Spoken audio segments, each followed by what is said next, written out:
പൂർണ്ണമായിട്ട് നിർത്തി. ഇപ്പം ഞാൻ പഠിക്കാൻ വരുവാണെങ്കിൽ എൻ്റെ ഭാര്യയ്ക്ക് കിട്ടത്തില്ല.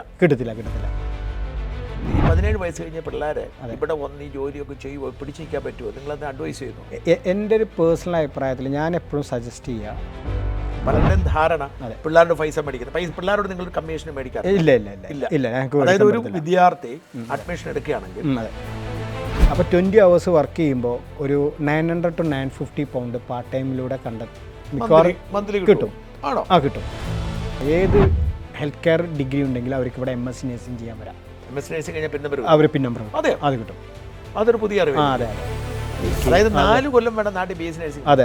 ഇവിടെ 3 വർഷം മതി. 3 കൊല്ലം മതി. 1 കൊല്ലം സേവ് ചെയ്യാം. പിന്നെ IELTS അങ്ങനത്തെ ഒരു ആവശ്യം വേണ്ട. നേരെ ഇവിടെ NMC വർക്ക് ചെയ്യാം. നമുക്ക് പറയാനുള്ളത് ഒറിജിനലി പഠിക്കാൻ വരുന്നവർക്ക് നല്ലതാണ്. അതെ. പഠനത്തിന്റെ പേരിൽ ജോലി തേടി വരുന്നവർക്ക് പണി കിട്ടും.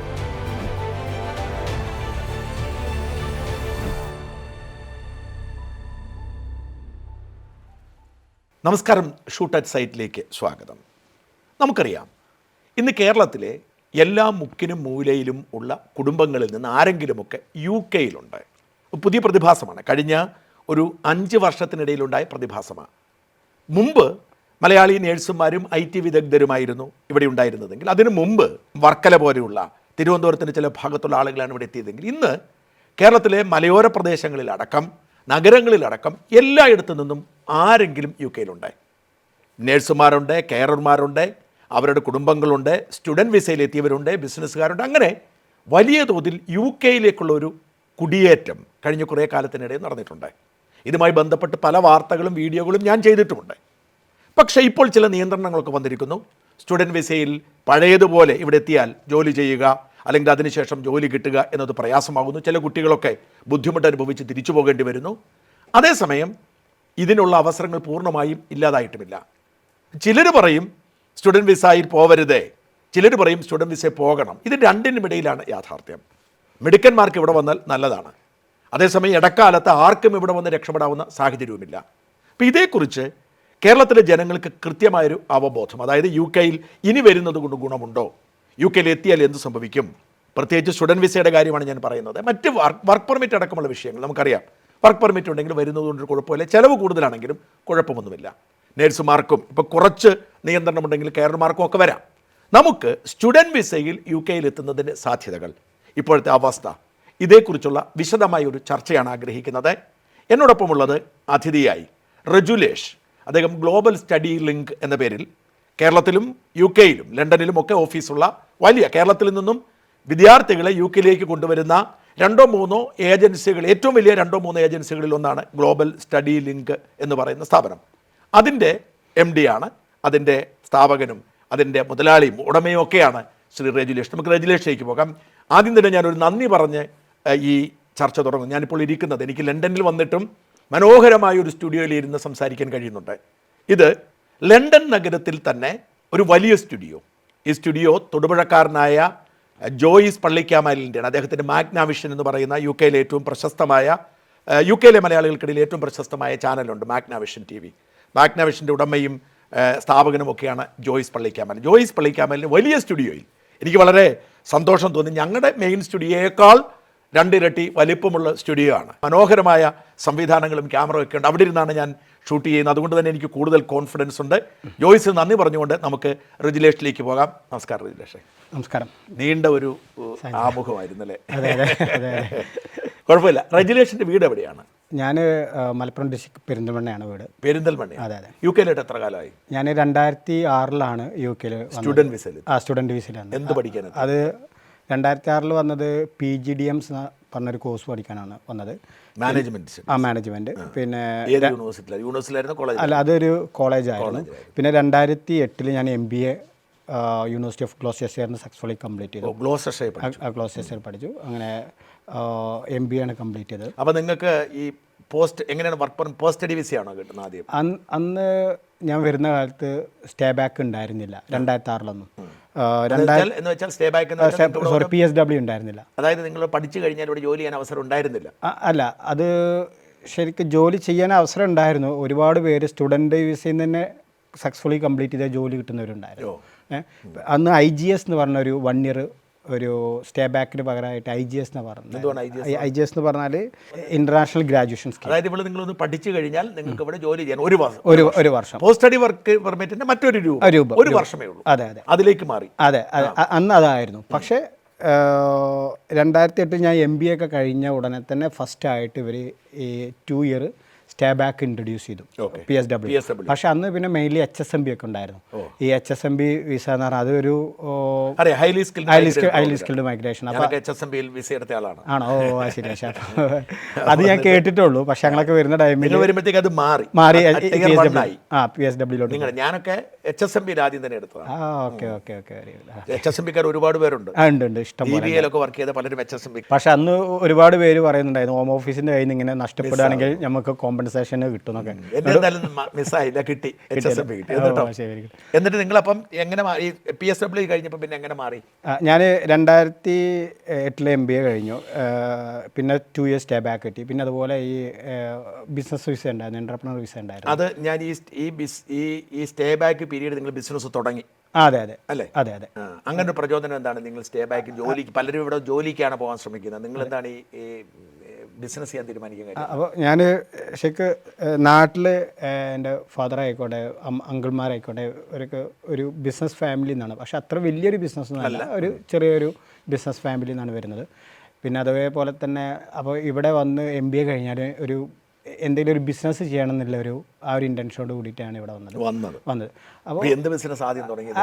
അത് ഇല്ല, ഇതന്നെ ആയിരുന്നു. ഞാൻ MBA കഴിഞ്ഞതിന് ശേഷം ഒരു ഫുഡ് ഇൻഡസ്ട്രിയോ അല്ലെങ്കിൽ എഡ്യൂക്കേഷനോ അങ്ങനെ ഇവിടുത്തെ സ്കോപ്പ് അനുസരിച്ചിട്ട് ചെയ്യാമെന്നായിരുന്നു.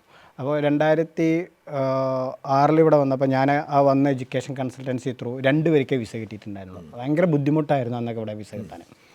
പക്ഷേ 2007 ശേഷം ഇവിടെ ലിബറലാക്കി. ഒരുപാട് പിള്ളേർ നാട്ടിൽ നിന്ന് ഇവിടെ വരണം നടത്തി.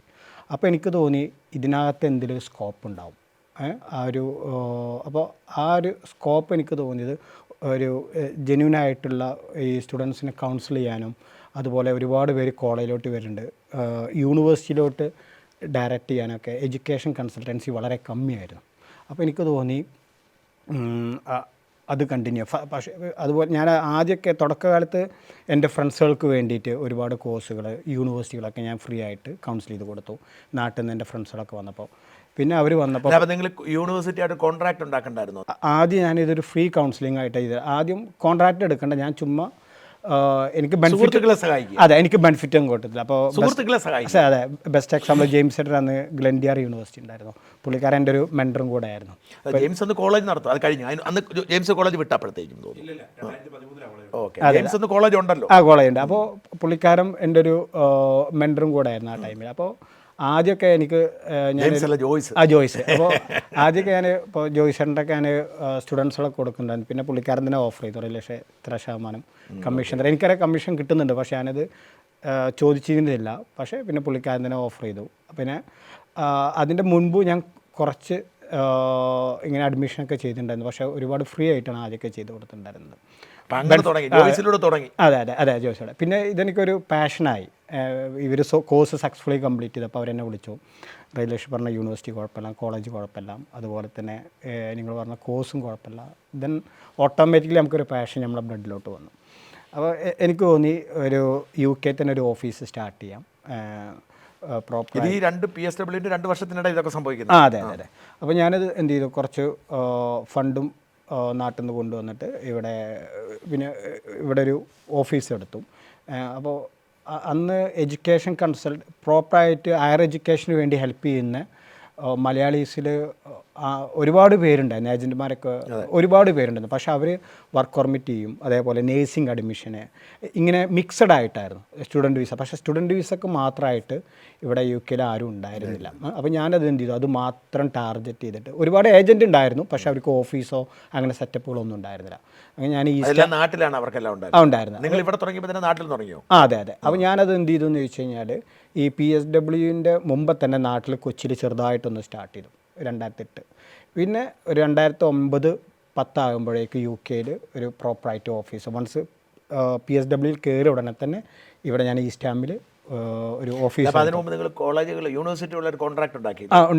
അതെന്തെന്ന് ചോദിച്ചാൽ എനിക്ക് കണക്ഷൻസ് വന്നിട്ടുണ്ടായിരുന്നു. ഞാൻ ഒരുപാട് പേരെ ഫ്രീ ആയിട്ട് അന്ന് കണക്ഷൻസ് ഇന്റർനാഷണൽ ഡിപ്പാർട്ട്മെന്റോട് ബന്ധമായി അങ്ങനെ കണക്ഷൻസ് ഉണ്ടായിരുന്നു. പിന്നെ ഞാനത് എന്തെന്ന് ചോദിച്ചു കഴിഞ്ഞാൽ ആദ്യം കോളേജുകളായിട്ടൊക്കെ കോളേജുകൾ കുറേ എല്ലാം പൂട്ടിപ്പോയി, ഒരുപാട് പൂട്ടിപ്പോയി. പിന്നെ അതേപോലെ യൂണിവേഴ്സിറ്റിക്ക് അഗ്രിമെൻറ്റ് കിട്ടുക അത്ര ഈസി അല്ല. പിന്നെ എനിക്കൊന്ന് LSMS ജെയിംസ് ചേട്ടൻ്റെ കോളേജൊക്കെ എനിക്ക് ഒരുപാട് കഴിഞ്ഞ ശേഷം അഗ്രിമെൻറ്റ് വന്നു. അങ്ങനെ പതിയെ ഇപ്പോൾ എനിക്കൊന്നൊരു 50 to 60 യൂണിവേഴ്സിറ്റി ഞങ്ങൾ റെപ്രസെൻറ്റ് ചെയ്യുന്നുണ്ട്. അങ്ങനെയാണ് ഇതിൻ്റെ ഒരു UK മുഴുവൻ തന്നെയുണ്ടോ? ഏകദേശം എല്ലാം ഞങ്ങൾക്ക് ഡയറക്റ്റ്ലി ആൻഡ് ഇൻഡയറക്റ്റ്ലി എല്ലാം ഉണ്ട്. അപ്പോൾ അത് പോയി അവിടെ കണക്ഷൻ ഉണ്ടാക്കി, ബന്ധം ഉണ്ടാക്കി, അവർക്ക് സ്റ്റുഡൻറ്റിനെ കൊടുത്തപ്പോൾ അവർക്ക് വിശ്വാസമായി. അതെ അത് ശരിക്ക് കണക്ഷൻ്റെ ഉപരി നമ്മുടെ കമ്പനിൻ്റെ പ്രൊഫൈൽ കൊടുക്കണം. കമ്പനിൻ്റെ പ്രൊഫൈൽ കൊടുത്തിട്ട് നമ്മുടെ പ്ലാൻ എങ്ങനെയാണ് റിക്രൂട്ട്മെന്റ്. അപ്പോൾ ഇത് നിങ്ങൾക്ക് ഈ ഞാനിത് ചോദിക്കുന്നത് ശരിയല്ലെങ്കിൽ പോലും ഞാനത് ജനങ്ങൾക്ക് അറിയാൻ വേണ്ടിയിട്ട് പലരുടെയും ധാരണ പിള്ളേരുടെ പൈസ മേടിക്കുന്നത്, പിള്ളേരോട് നിങ്ങൾ കമ്മീഷൻ മേടിക്കാറില്ല. അതായത് ഒരു വിദ്യാർത്ഥി അഡ്മിഷൻ എടുക്കുകയാണെങ്കിൽ അവനെ യൂണിവേഴ്സിറ്റിയിൽ അടയ്ക്കേണ്ട ഫീസ് തന്നെയാണ് നിങ്ങൾ വഴി അടച്ചാലും. അതെ പ്രിയപ്പെട്ട പ്രേക്ഷകർ പ്രത്യേകം ശ്രദ്ധിക്കണം. നമ്മൾ ഈ സ്റ്റുഡൻറ് ഏജന്റ് മറ്റേ റിക്രൂട്ട്മെന്റ് ഏജന്റ് എന്നൊക്കെ പറഞ്ഞാൽ ജനത്തിനൊരു പേടിയുണ്ട്, കബളിപ്പിക്കപ്പെടുന്നു. ഇവിടെ കബളിപ്പിക്കപ്പെടാൻ നടക്കത്തില്ല. ആരെങ്കിലും അഡ്മിഷന് പൈസ ചോദിച്ചാൽ അല്ലെങ്കിൽ ആരെങ്കിലും ഫീസ് യൂണിവേഴ്സിറ്റിക്ക് നേരിട്ടല്ലേ കൊടുക്കുന്നത്, അങ്ങനെ ചോദിച്ചാൽ സൂക്ഷിക്കണം. ഇവരൊക്കെ ചെയ്യുന്നത് പ്രോപ്പറായിട്ടുള്ള ഏജന്റുമാർ ചെയ്യുന്നത് ഒരു പൈസ മേടി രജിസ്ട്രേഷൻ ചെറിയ ഫീസ് വേണമായിരിക്കും നാട്ടിലെ ചെറിയ ഫീസ് ഇല്ല, അതുമില്ല. അപ്പോൾ പിന്നെ വെറുതെ ആളുകൾ വെറുതെ എൻക്വയറി വരത്തില്ലേ? അത് എൻക്വയറി വരും. പക്ഷേ ഞങ്ങൾ UK വേണ്ടി ഞങ്ങൾ അതെല്ലാം എക്സംഷൻ കൊടുത്തിട്ടുണ്ട്. അപ്പോൾ ഒരു ഫീസും കൊടുക്കണ്ട. എന്നിട്ട് ഈ അഡ്മിഷൻ കൊടുക്കുമ്പോൾ ഒരു സ്റ്റുഡൻറ്റിന് ഒരു വർഷം ഒരു പഠിക്കേണ്ട ഫീസ് 16,000 പൗണ്ടാണെന്ന് കരുതുക. അങ്ങനെയാണെങ്കിൽ ആ 16,000 പൗണ്ട് അവർ നേരിട്ട് പോയാലും കൊടുക്കണം, നിങ്ങൾ വഴി വന്നാലും കിട്ടും. അതെന്താ പറയുക, ഇപ്പോൾ യൂണിവേഴ്സിറ്റികൾക്ക് ഒരിക്കലും ഏജൻസി ഇല്ലാതെ മുന്നോട്ട് കൊണ്ടുപോകാൻ പറ്റത്തില്ല. ഒരു യൂണിവേഴ്സിറ്റി ചിലപ്പോൾ ഒരു ഇയർലി 5,000 അല്ലെങ്കിൽ 6,000 10,000 സ്റ്റുഡൻറ്റ് വരുന്ന യൂണിവേഴ്സിറ്റീസ് അടക്കുന്നുണ്ട്. അപ്പോൾ അവർക്ക് ഇത്രയും സ്റ്റുഡൻസിനെ ഡീൽ ചെയ്യണമെങ്കിൽ അവർ ഡയറക്റ്റ് ഡീൽ ചെയ്യുമെങ്കിൽ അവർക്ക് അത്രയും ഓൺ സ്റ്റാഫിനെ റിക്രൂട്ട് ചെയ്യണം. ഒരു 10,000 സ്റ്റുഡൻറ്റ് വരുമ്പോൾ അവർ വേണമെങ്കിൽ മിനിമം ഒരു 50,000 അപ്ലിക്കേഷൻ അവർ ഡീൽ ചെയ്യുന്നുണ്ടാവും. ഈ 50,000 അപ്ലിക്കേഷൻ അവർ ഡയറക്റ്റാണ് ഹാൻഡിൽ ചെയ്യുന്നത് വെച്ചാൽ അവർക്ക് അത്ര എക്സ്പെൻസാണ്.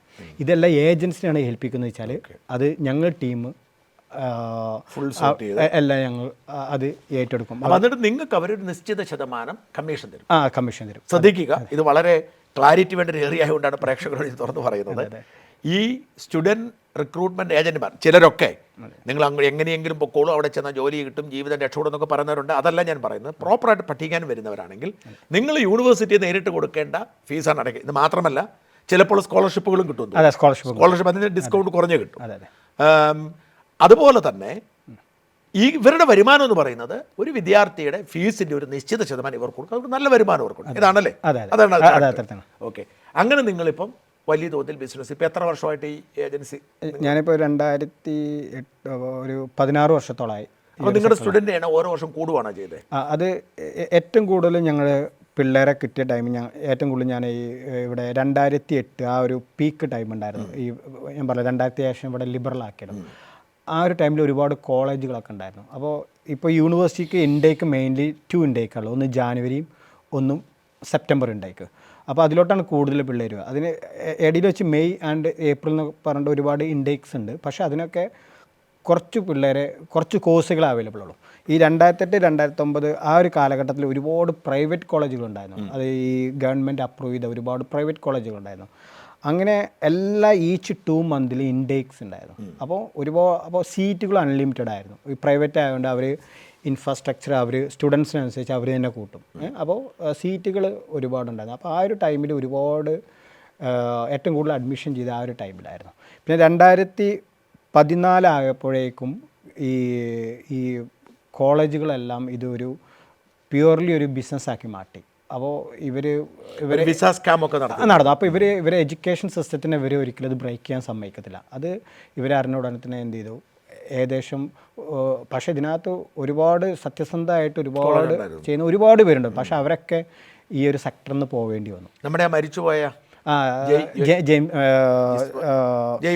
ജയ്മോൻ ചേട്ടൻ. അപ്പോൾ അദ്ദേഹത്തിനൊക്കെ വലിയ കോളേജിലായിരുന്നു. പിന്നെ പുള്ളിക്കാരൻ ഒരു ബെസ്റ്റ് എക്സാമ്പിളാണ്. പുള്ളിക്കാരൻ ഒരു സക്സസ്ഫുള്ളായിട്ട് ഈ ഒരു സെക്ടർ നമ്മളെ മലയാളീസിൽ ഏറ്റവും കൂടുതൽ എന്താ പറയുക ഈ ഒരു ആ സ്ഥാപനം ഇപ്പോഴും ഉണ്ടോ? ഇപ്പോൾ ഉണ്ട്. ഇപ്പോൾ അവരുടെ വൈഫും ഇവരത് മുന്നോട്ട് കൊണ്ടുപോകും. പക്ഷേ എനിക്ക് ഭയങ്കര ഇഷ്ടമായിരുന്നു പുള്ളിക്കാരനെ ഞാൻ പേഴ്സണലായിട്ട് അറിയായിരുന്നു. ഓക്കെ. അപ്പോൾ എൻ്റെ വൈഫും അവരുടെ വൈഫൊക്കെ വളരെ ക്ലോസ് ആണ്, അടുത്താണ് താമസം. അങ്ങനെ കോളേജുകൾ അങ്ങ് അവസാനിച്ചു. അതെ. ഇപ്പോൾ യൂണിവേഴ്സിറ്റി മാത്രമേ. അതെ. പക്ഷേ ഞങ്ങൾ ഒരു 2008 2010 ആ ഒരു ടൈമിൽ ഞങ്ങൾ യൂണിവേഴ്സിറ്റിക്ക് അഡ്മിഷൻ കൊടുക്കുമായിരുന്നു, കോളേജിലോട്ടും കൊടുക്കുമായിരുന്നു. പക്ഷേ പിള്ളേർ ഏറ്റവും കൂടുതൽ പ്രിഫർ ചെയ്യുന്നത് കോളേജുകളായിരുന്നു.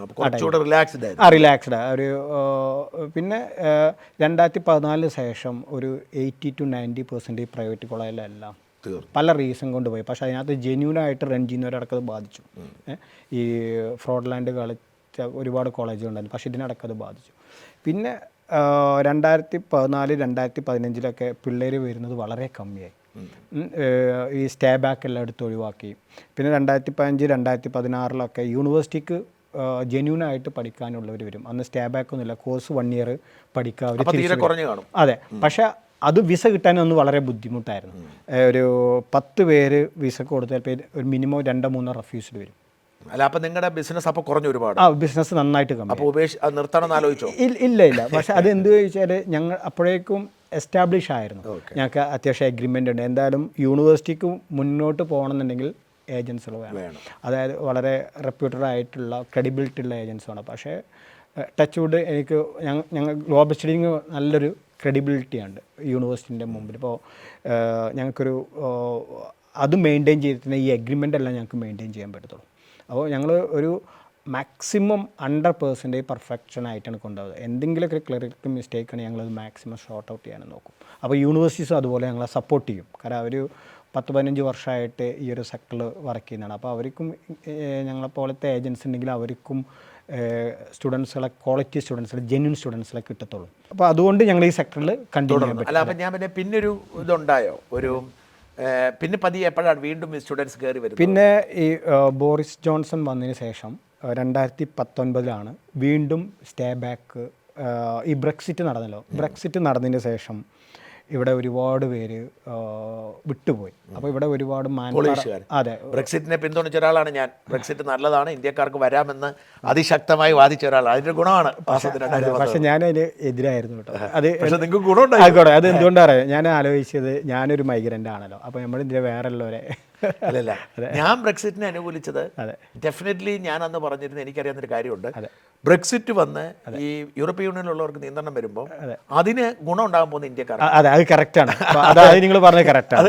100%. അതുകൊണ്ടാണ് ഇപ്പോൾ ഇത്രയും സ്റ്റുഡന്റ് വന്നത്. ഓഫ്കോഴ്സ്. അതെ, അത് നമ്മൾ അതിര് കടന്നുപോയി. 2019 മുതൽ വലിയ തോതിൽ വീണ്ടും സ്റ്റുഡൻസ്. അതെ. അപ്പോൾ ഇവിടെ ഒരുപാട് ഇപ്പോൾ എനിക്കൊന്ന് വിസകൾ ഒരുപാട് ജോബ് വാക്കൻസി വന്നു. ഈവൻ എയർപോർട്ടിൽ പോലും ലഗേജ് എടുക്കാനൊന്നും ആളില്ല. കോവിഡ് വന്നെങ്കിൽ കോവിഡ് ഈ ബ്രെക്സിറ്റ് കഴിഞ്ഞ ഉടനെ ഇവിടെ. അപ്പോൾ ഇവർ എന്ത് ചെയ്തു, ഈ സ്റ്റുഡൻറ്റ് വിസ ഓപ്പൺ ചെയ്തു വിത്ത് സ്റ്റേ ബാക്ക്. പിന്നെ ഈ ബ്രെക്സിറ്റ് കഴിഞ്ഞ ഉടനെ തന്നെ ഇവർക്ക് ഒരുപാട് യൂറോപ്യൻ സ്റ്റുഡൻസ് ഇവിടെ വന്ന് പഠിക്കുന്നുണ്ടായിരുന്നു. അവർക്ക് ഫണ്ടിങ് ഗവൺമെൻറ് കൊടുക്കുമായിരുന്നു, യൂറോപ്പ് ഫണ്ട് കിട്ടുമായിരുന്നു. അപ്പോൾ യൂണിവേഴ്സിറ്റിക്ക് ഇൻ്റർനാഷണൽ സ്റ്റുഡൻറ്റ് ഇല്ലാന്നുണ്ടെങ്കിലും ഒരു മാന്യമായിട്ടുള്ള സ്റ്റുഡൻറ്റ് മതി. പക്ഷേ യൂറോപ്യൻ സ്റ്റുഡൻറ്റ് ഉണ്ടായതുകൊണ്ട് എല്ലാ യൂണിവേഴ്സിറ്റിക്കും അവരെ പിടിച്ചു നിൽക്കാൻ ഈസി. അത് പെട്ടെന്ന് ഇല്ലാതായി. അതില്ലാതാക്കി എല്ലാ യൂണിവേഴ്സിറ്റീസും സ്ട്രഗിൾ ചെയ്യാൻ നടത്തി. അതായത് ഒരു 75% സ്റ്റുഡൻറ്റുകൾ ഇല്ലാതായത്. അത് ഇപ്പോൾ ഈ പോളണ്ട്, മറ്റുള്ള യൂറോപ്യൻ കൺട്രിയിൽ നിന്ന് വരാതായി. അവർക്ക് ഫണ്ടിങ് ഇല്ല. ഫീസ് കൊടുത്ത് പഠിക്കാൻ വരുന്നവർ മാത്രമേ വരുന്നുള്ളൂ.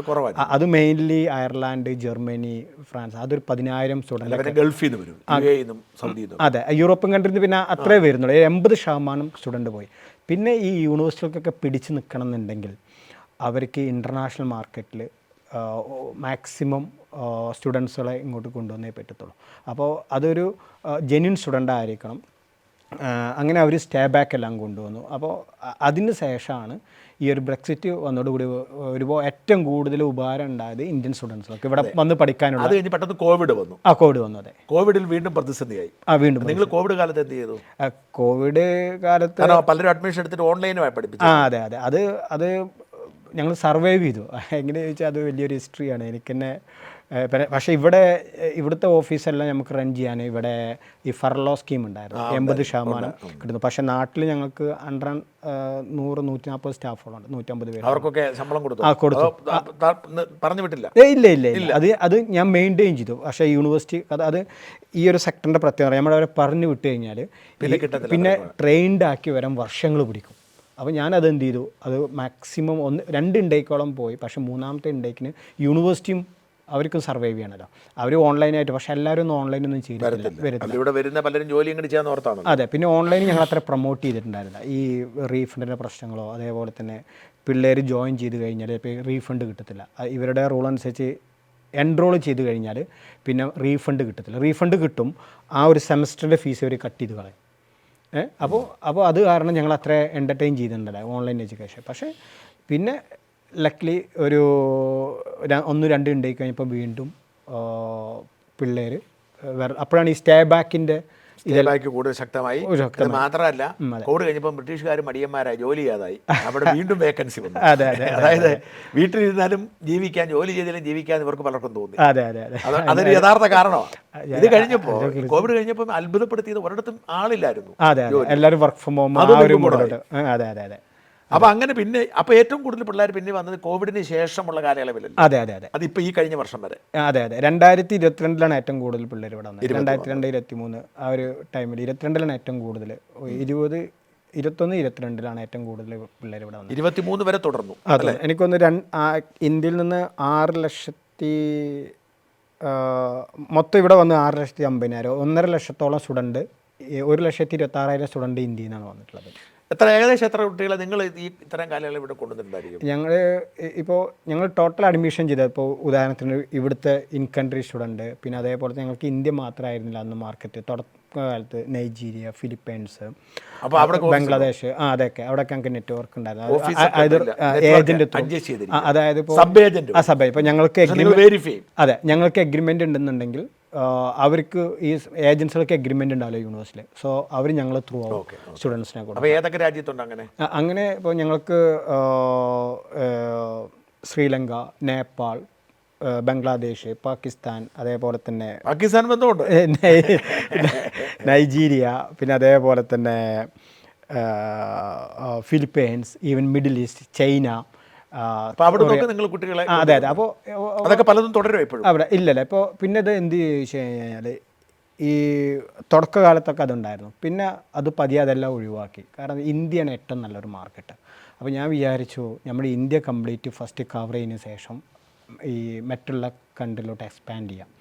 അപ്പോൾ ഈ ഇന്ത്യ മാർക്കറ്റാണ്, അൺലിമിറ്റഡ് ആണ്. ഇപ്പോൾ തന്നെ നമ്മുടെ നോർത്ത് ഇന്ത്യയിൽ നിന്നാണ് ഇവിടെ ഏറ്റവും കൂടുതൽ. നിങ്ങൾ അവിടെ ഓഫീസ് തുടങ്ങിയോ? അതെ. ഇപ്പോൾ കേരളത്തിന് പുറത്ത് ഓഫീസ്? ഓഫീസ് ഞങ്ങൾക്ക് ഡൽഹി ഉണ്ട്, അതേപോലെ തെലുങ്കാന, ഹൈദരാബാദ്, ചെന്നൈ, പിന്നെ അതുപോലെ തന്നെ നോർത്ത് ഇന്ത്യൻ്റെ എല്ലാ ഭാഗത്തും ഞങ്ങൾക്ക് സബ് ഏജൻസ് ഉണ്ട്.